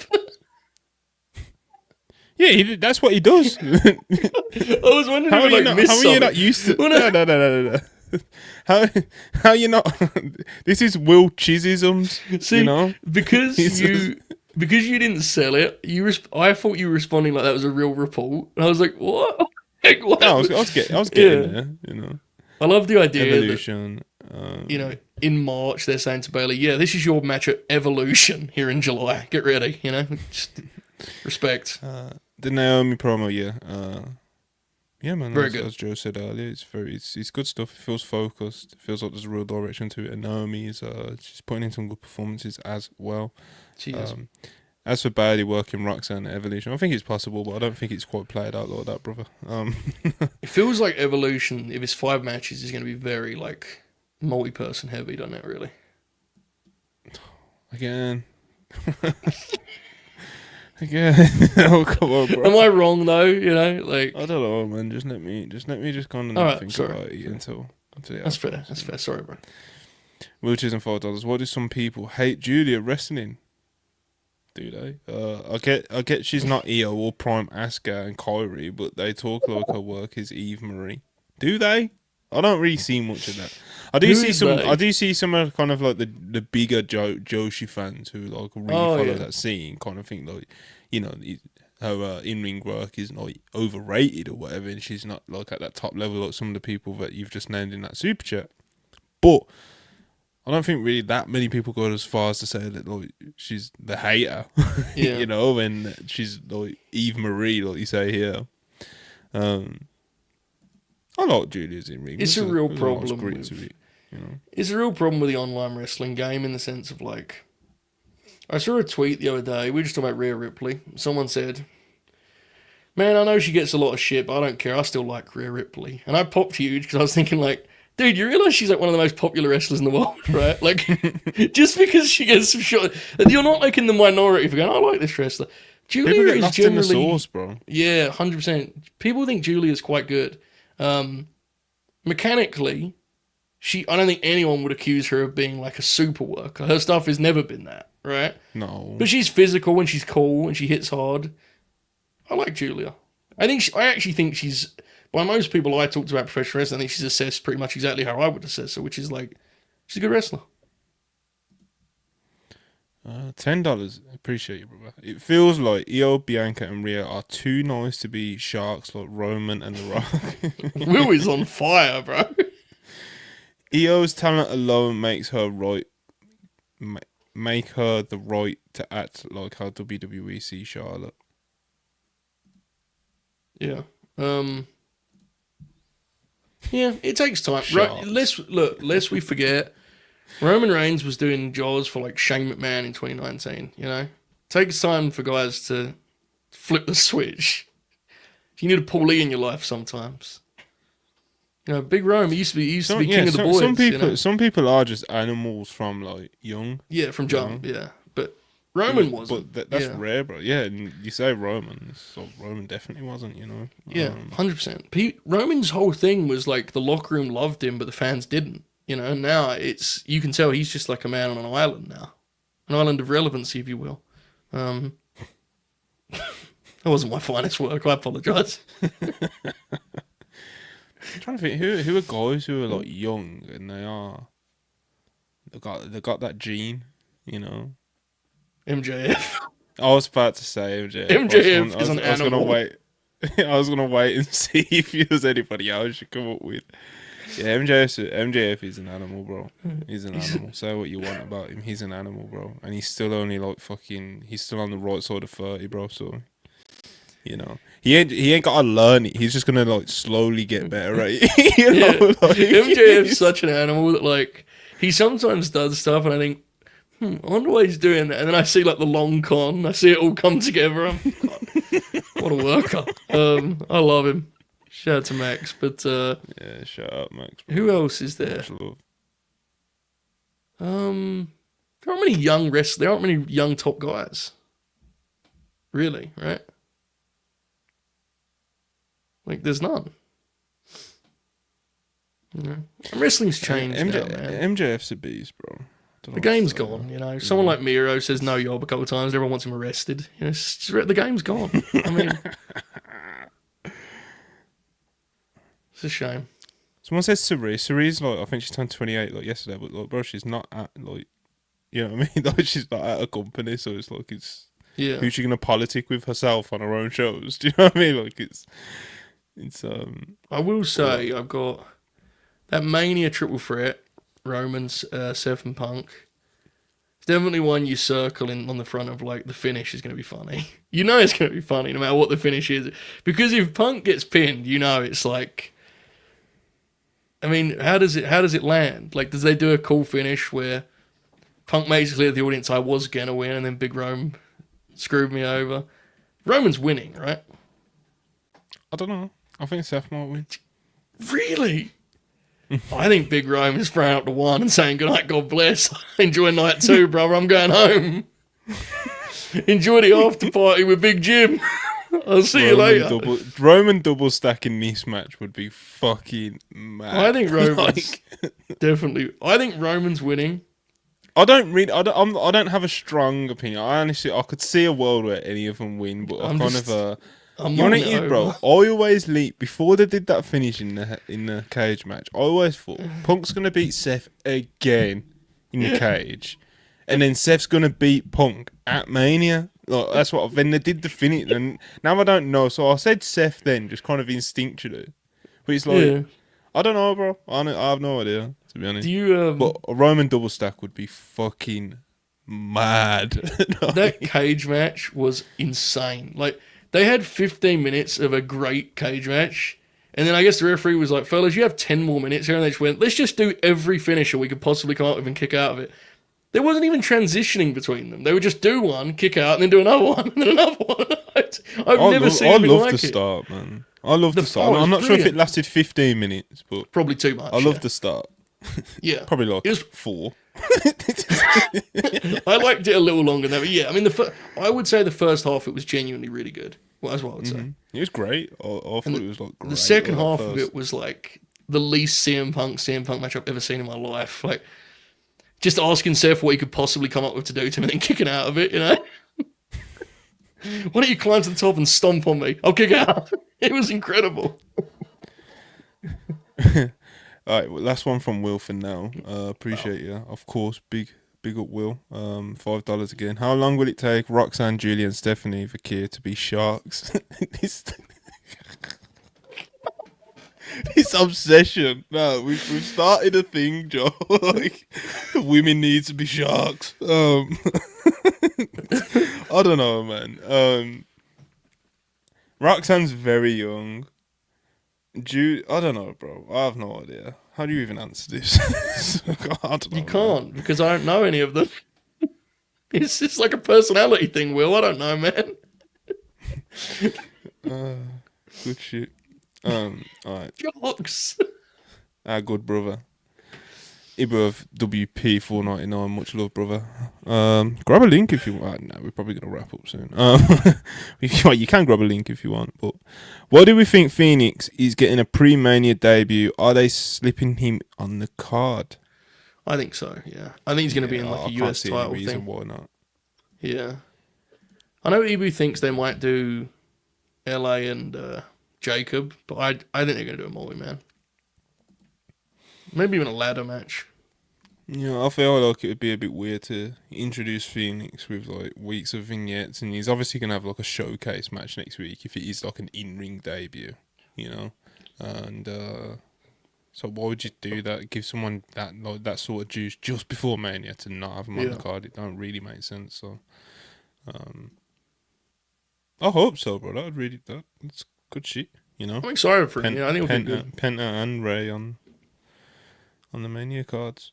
So yeah, good shit. Ryan 2.79, appreciate it as always. SmackDown needs Sol Ruka. Yeah, I'm excited to see Sol Ruka make the jump up to main roster whenever they're ready to do so. She probably does need a few more reps in NXT though, to be honest. She needs to. I feel like I don't know why it's taking them so long as well to kind of like elevate her up the NXT like depth chart or whatever you want to call it. You know, like she has top babyface in NXT's women's division potential. Like she has that would help you know? her. That would help her before getting called up. Having a run where she has like title matches every couple of months on pay-per-view. No, Peacock. You don't need. yeah, it would help her. It'd be good for her. And the other people who would be fighting for that spot don't really need that spot, bro. Like Jordan Grace. No, Jordan Grace. no, I don't need to see Jordan Grace. Like as much as like I like Jordan Grace a lot. I think she's great. I think she probably should have just went straight up to the main roster. But with it being Mania season, I kind of get the logistics and that of it. Okay, cool. So I think her space should kind of just be like she has cool featured matches on these NXT cards. You get me? Yeah. But like I don't really think she should be like the person who's in the spots that I was just talking about, Sol Ruka, that should be eventually in. You could put Sol Ruka in that spot kind of like now, really, like coming out of Stand and Deliver. So yeah, like Sol Ruka. There's a few other women. Obviously, it's kind of a little bit of like a logjam at the top of the NXT. There very much is. You know, it's a good problem to have, I guess. But because Sol's ceiling is so high, you wouldn't want to call her up like unless you were confident, you know. Whereas someone, Eva always talks about, and obviously I'll do it here because of course I will. Like JC and Fallon, you may as well just call them up, dude. Like they're not. You don't need to see how they are as world champion. They're never going to be the main roster. Well, I shouldn't say never, but it's very unlikely, let's be honest. They're role players. I love role players. They're great. So is someone that could actually be like a real player. So in that regard, you want to take your time with her more. So also, she's less experienced than the people we just discussed. But yeah, I think NXT's got a ton of talent. I think it's time to, hopefully after Mania, we get a lot of call-ups. The division needs it, man. It really does. Yeah, they need it. Even like I just said, NXT kind of needs it as well because with the new signings, a little bit of a logjam at the top of the card, and like I said, it's a good problem to have. But it's like some of these women don't really need to be there like that. So it's like you say, I know these women aren't necessarily at the top of the card, but obviously Fallon was just NA champion, and they're on TV. JC and Fallon might as well get called up, bro. Jordan Grace might as well just get called up, you know. Stephanie Vicky, I don't really think she needs too much longer. Like, I get, obviously, she's double champ at the moment. I'm not saying I'll put her up straight after Mania, you know what I mean, or anything like that. But it's like, I don't think she needs to spend the whole of 2025 in NXT. So we can really get going with trying to elevate and see what women are really made of, like Sol Ruka, Kalani Jordan, people like that. Even Zarya, bro. Like, I know she got a lot of ratings coming in, and she's one of these new signings that probably is a bit more experienced than the two women I just named. But it's like, let's see what she really can do, you know? So hopefully they do something like Sol Ruka and Zarya obviously implode, they turn on each other. You know, Zarya preferably turning on Sol Ruka, and they have like a big featured feud. Sol Ruka wins that and then moves on to like the main event, you know? So, Thea Hale, someone just said her in the chat. She just like fucking disappeared for ages, bro. Like she jumps off the page. Like, her energy on TV is like, she's one of those people who immediately felt comfortable on TV. I think she's gonna be one to circle for sure. Absolutely, 100%, bro. Because she's already young picked too, it up. right? She's 21. Yeah. Wow, that's she's wild. 21. She's already been in WWE for like 4 years or some shit. You know, like Jesus. Because remember, she signed to when she was like 17 or some shit, bro. So. Yeah, I'm not that familiar, but I've just seen her a couple of times. I saw a match with Roxy, but then again, Roxy was having good matches with everyone for a minute there, wasn't she? Good God. Yeah, she's I love Roxanne, bro. She's special, bro. I think she's so good. She's so good in ring. So smart, so beyond her years. Blah blah blah. All stuff I've said before. Ryan $6.99 Canadian. Appreciate it. If Tiffy's saying babyface, needs to be a Charlotte squash. Jesus. If she pulls out a win, she needs to go back to being a cocky heel. Oh, a lot of people have been thrown at her. Bro, Ashley's had people talking crazy about Tiffany the past 2 weeks, you know. Yeah, man. That's what real hoopers do. It's been a bit shaky, people, but just you know what I mean. Just hold it down a little longer. Let's not jump to any rash conclusions. You know, I see where you're coming from, and it might be a thing that is amplified later on. But Charlotte's a different animal, bro. You know, and she is like Joe said last week. She's a shark. She's a shark, Monty. She's a shark, bro. She's a shark, and as Joe said last week. Probably and last year, you know. True. You get thrown in there. You get thrown out there with Charlotte, bro. Sink or swim, you know. Sink or swim, brother. Fight for your life. It's I will say, I genuinely, as much fun as we're having it, because it is hilarious. It has become like a meme now to levels that it's got out of control. You know, like last night they just did like a basic Tiffany promo, and people were like, "I can't believe what Charlotte is doing to this woman." It's like, she didn't even do anything with her. Yeah, I mean, it's been very funny. I think she's gonna be fine. I think Charlotte squashing her at Mania would be a very bad idea, but I'm not. Very bad idea. I'm not Ryan. Very bad. Her Charlotte winning is already like kind of funny. You know what I mean? Yeah, exactly. Yeah, it's already kind of funny and kind of like So like Charlotte fucking squashing her, bro, would be like crazy. It would be unhinged. You know? I will say the big point is they need to figure out what she's going to do as a babyface, because it isn't a babyface character, and we've been saying this for months and months. And again, they've not figured it out. They've made no attempt to figure it out. It's her best babyface work is when she was like a bit more ditzy. You know? Yeah, but then that like, feels does that work? Like, does that work right. as a? It feels prelim, doesn't it? Yeah. Mm-hmm. Feels Yeah, I very don't like know. Chelsea Green or whatever, you know. Yeah, and she's too dynamic for that in the ring. I don't know. Ultimately, like, she's so new. I'm not really that worried about it. She I should think, just transition into. You know what she needs? what's that, mate? She needs a mentor who goes by the name Oh, no. of Alexa Bliss. No, she doesn't. She'll be home within a weekend. And here's what you do. They ask you something, you say no. Don't follow back from there, okay? Smoking a cigarette, you know. So they're gonna come to you with this pitch. Okay, I'm getting out of control. Anyway. The actual problem with this feud is not Tiffany Stratton, and nor is it the performance of Charlotte Flair, believe it or not. Dude, do you hear the people when Charlotte's out there? It's crazy. No. Exactly. And I'm not even doing Charlotte bad here, because clearly, yeah, I'm Team Charlotte in this whole thing, but, like, the people don't care about her right now at all. More so than ever. Even when they were kind of like, oh, she's not our favourite, but they respected her as a star. Her matches, she won last night, and the people were, like, dead silent. That's the actual concern. Because when you get to WrestleMania, and you're 3.5 hours into night one, or whatever it is, and out come the Charlotte and Tiffany Stratton match, like, are the people going to be with them? They love Tiffy, but are they going to be with the match? I don't know right now. Charlotte's stuff is not connecting. Oh, it feels ice cold, unfortunately. And that's a shame, because I imagine it's not a great feeling for her, right? She missed as much time as she did, and she's come back to this. But they do not care about her right now, dude. It's bad. Black Yakuza 94, $5. So do you think WWE are getting cold on Jay? No. I know the Rumble win was divisive, but it was still a bold decision. What do you think, Joe? I don't know, but I don't think they're getting cold on him, I should say. But I understand, like, the sentiment in that it has been louder and louder. And I guess we'll find out WrestleMania, but I don't think so, personally. He's really over, man. I think they're cool with it. Ryan $2.79. KO and Drew helping Seth win. A super heel group, Joe. What you think? My God. The NWO. Big Terry as their manager. The reason I said that, folks, was because he said that all three of those names are his favorite wrestler before. Hogan has.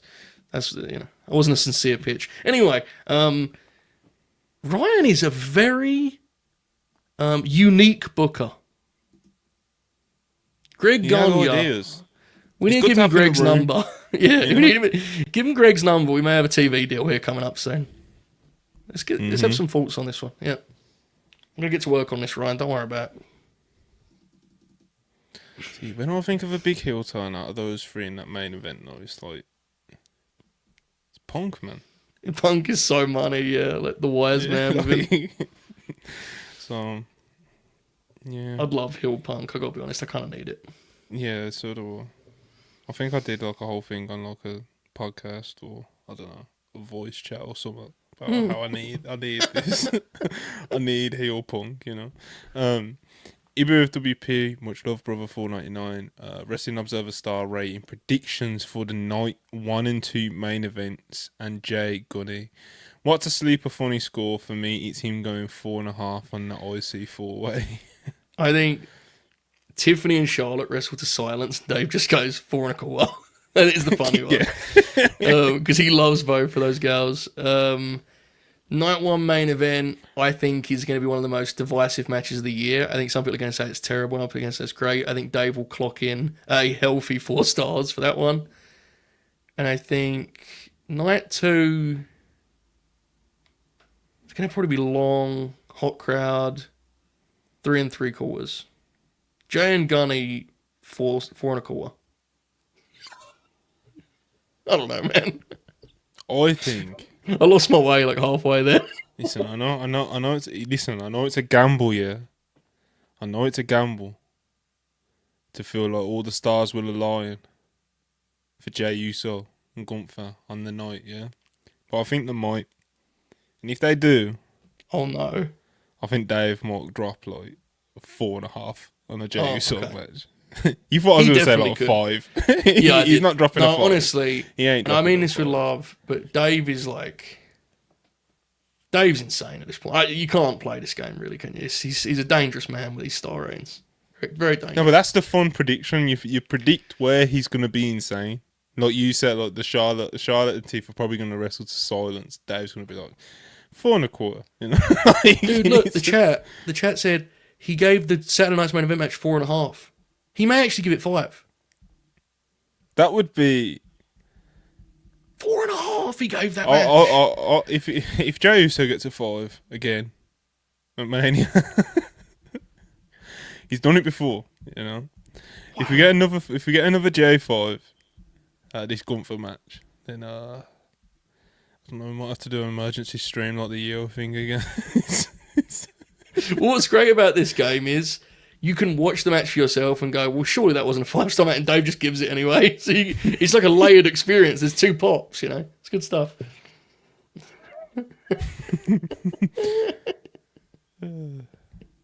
Good shit, man. Sleeper score. I don't know, man. Like, I think, like, say for example, we get like Liv and Raquel in a tag match. Like, I think 3.5. He's gonna. Who knows where he goes with that one? You know what I'm saying? So, yeah. Darren Walker, £2. Appreciate it as always. Joe, when is Ibu back on Late Night Green? He's on Full Sail Behind on Monday night. So soon, 2 days. We're talking about March 2015 of NXT, featuring, I believe, 2 Sasha Banks Alexa Bliss matches on that telecast. So don't get any bigger than that, brother. Monday night. Ryan $2.79. Put JC and Fallon with Roxanne. Well, hold on. Ryan's turning the tide a little bit here. You got a notepad over there, son? You know what I'm saying? He's good to have in the room, bro. You know? Yeah. He throws stuff at the wall, bro. Some of it'll stick, you know? I like that, actually, because Roxanne's very small. That's a good idea. Write that one down, Kale, 50 peso, appreciate you. How would y'all feel about Jordan Grace losing that standing deliver to Vakir, then doing an impromptu US Women's title open challenge at Mania and Grace answering it? I dig it. Yeah, I haven't really got any. Jordan Grace beating Chelsea is actually quite interesting. It's probably the good idea, isn't it, really? Mm-hmm. Getting Jordan over with, like, legitimately not only good matches, but different matches as US champion sounds like a really smart idea, actually. And you have 3 hours on SmackDown, so, you know. Thing is with Jordan, though, it's like people love Chelsea so much. Like, if someone just came out, like, if someone just debuted and just killed her, which you would do for Jordan Grace and Chelsea Green, they're not going to go out there and wrestle for 15 minutes. Fuck that, you know. Yeah. I'm not sure how the live crowd would receive that, you know. So, either way, this is nothing to do with the question. Do you remember when the Bella twins were at the Rumble Nikki was at the Rumble and she was like, "Get ready, this is just the start." Do you remember this? What are you talking? You not see the quotes? No, I'm very confused. They're coming back. But when? When they want it, bro. Oh, see, that's the thing. We was talking about sharks. Oh, that's too sharp. That's too sharks. Sharp. Okay, my bad. I missed it. I missed that. That's my bad. Okay, fair enough. We've got some sharks on the way, people. Nikki and Brie are talking on their podcast, talking about we gotta go back, we're going back. Oh shit! And it kind of sounds like Nikki's like nearly convinced Brie to do it, you know? Oh my god! It's the sharks, bro. Oh my god! Okay, I wasn't aware of this. Okay, I like the idea. You know what? Carl. My prediction, is that they're both on the Evolution card in an all-star tag. Absolutely, brother. What's the best match we could do? Lexi and Nikki Cross. Nikki throws a forearm and Alexi's tags out. You got it, Nikki. Oh, good shit.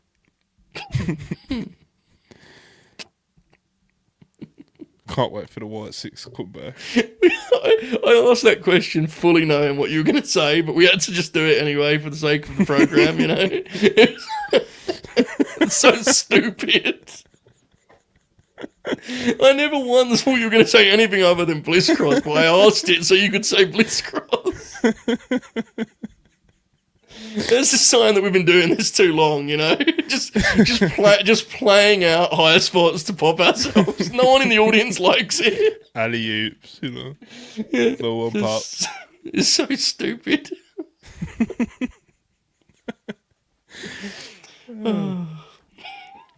Ryan, that's exciting on. I actually like Charlotte.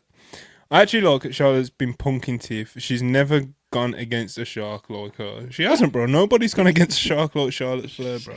She's dangerous, dude.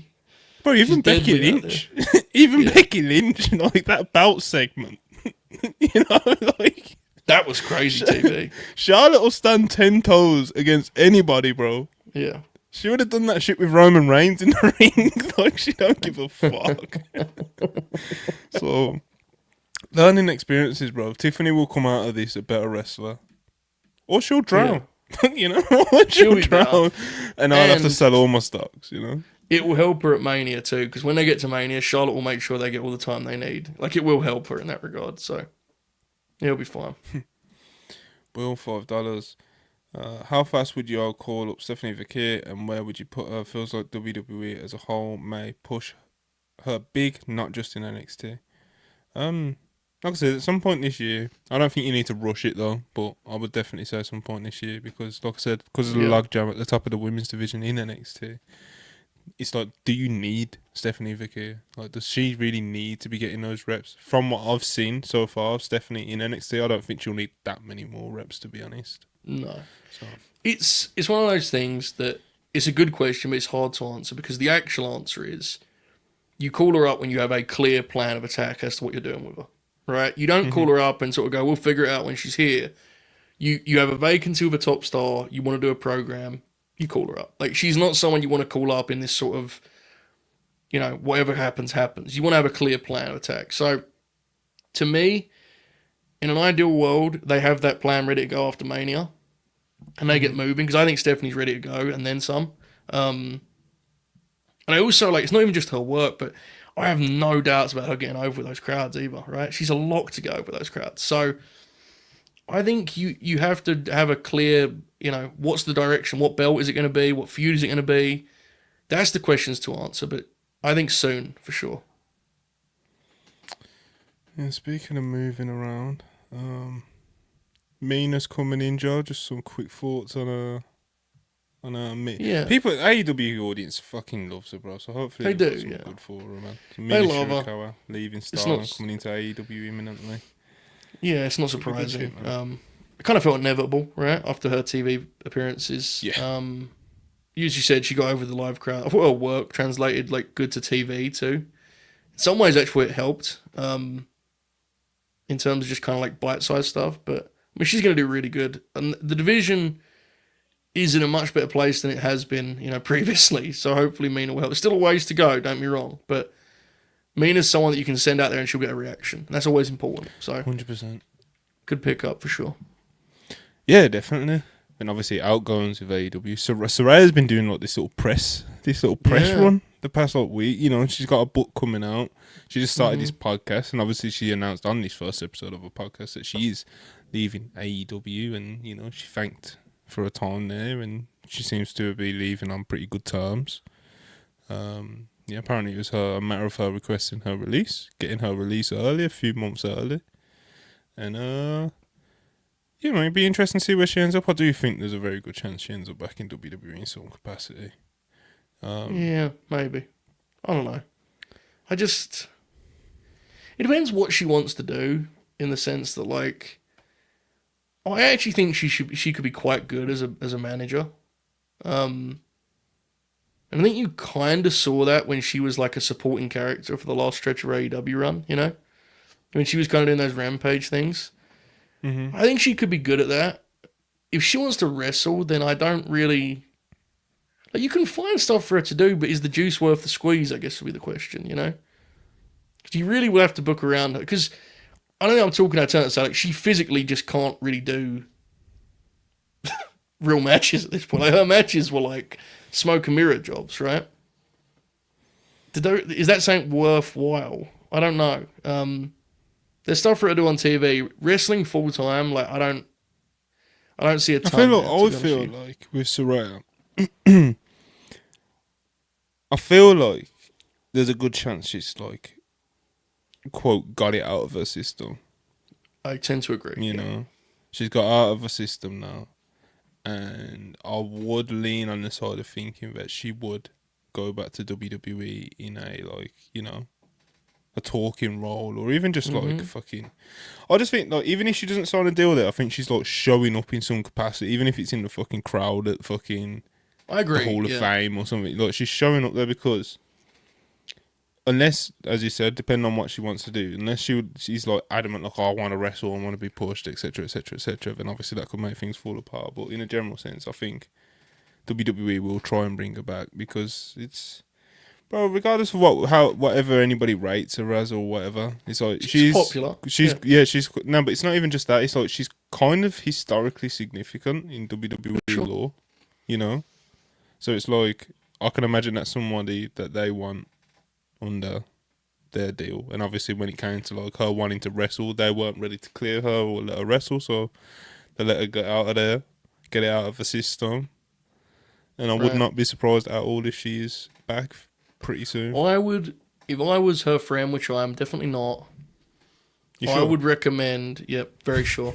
I would recommend what I think the Hardys are trending towards, which is if she wants to wrestle, do the TNA thing where you're like a WWE legend. You know how the Hardys are now in this sweet spot where they're like top guys in TNA and they get featured the way they want to get featured, but they still get the deal of being, you know, canon WWE. Because I think the Hardys are very close to having, you know, action figure deals, video game deals again with WWE.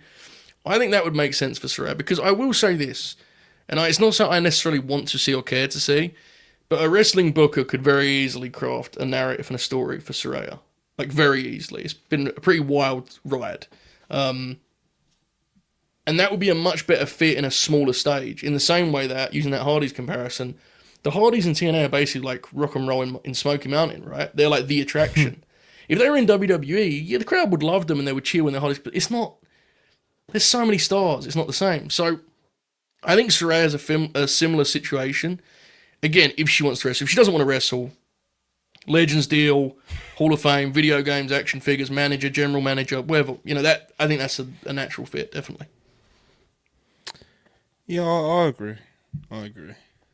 Kind of legend, TNA, NXT, TNA, kind of shit that the Hardys on. I think that's a good idea. And obviously, if not, she can just, you know, do one of the other roles Joe just mentioned. Alright, let's do a couple of super chats and wrap this up. Will Chisholm, $5, appreciate you again. I now want to see how Charlotte would try to punk the AEW locker room. Lol, her and Mercedes, the two women power trip, lol. Who was an animal, dude? Punk the locker room is incredible. Charlotte would do some nasty work in that company, man. Just imagining the Tony Khan press conferences and I'm popping, you know? Oh, man. She sat next to him whilst he's putting her over, just thinking, I've got this fucking... Yeah. Rick's up there. Rick's at the podium. He won't stop talking for some reason. Everyone's really uncomfortable. Yeah. I can see all of this, actually. Tony's holding the Observer. No one knows why. Come on, man. The final boss 499. We just wanted to set Cena up. Now go prove you are better than The Rock. We're laughing in Mountain Rock. Triple H, God. we can't save you every year. Schnoz! What a great chat we have here. My goodness. We was popping about that on the last show as well. The way that like people were just like, "Oh, we need Dwayne back." It's up, bro. It's like, we can't just. You can't save us every year. You know? He's not even a real person anymore. He's like this presence in the sky that we're waiting to call upon. Like he's just at all times like, where's Dwayne? You know. Right. Final boss run. It was life changing, bro. Yeah. But yeah, on that note, people, please like the video. If you've enjoyed this content, myself and Joe just hanging out for a couple hours talking shit. Spoke about a few different things, some of them relevant, some of them not, you know. Just hanging out with you guys in the live chat, man. We like doing this, you know. But yeah, like I said, hit the like button. Subscribe if you haven't already. Much appreciated. Appreciate you guys for tuning in. Massively appreciate the super chats. Joe Hulbert, have you got any plugs? I do, mate. Big week, as always, for the Grin coming up. We've got School of Wrestling tomorrow. We've got the aforementioned Full Sail Behind with Ebert on Monday. We even have the Raw Grin along, which, as you saw on past Monday, got pretty wild. We're going to run that back live and free again. And if you missed it, last night's Grin featured an inebriated Manny the Hooper, who was in rare form. And that is worth watching. Even if you don't watch WrestleMania 15, we don't really watch it either. We just kind of talk to Manny the whole time. So that's free over on the Grin channel. Check it out, folks. Yeah, it's good shit over there at Late Night Grin, bro. Whether you lock into Late Night Grin Gold or just subscribe to the channel, you know what I mean? Yeah. We've got good shit going on over there, just like we do here. We'll be back on Monday of Worldwide. Not sure about what time or what. I don't know, bro. You know, you'll get the usual updates on the WrestlePurist page. I'll tweet the lineup and what time and all that good stuff, and you'll be kept up to date, you know. But yeah, like I said, thanks for tuning in. Appreciate all the super chats. Please like the video and subscribe on your way out if you haven't already. And yeah, man, we'll see you on Monday. Peace.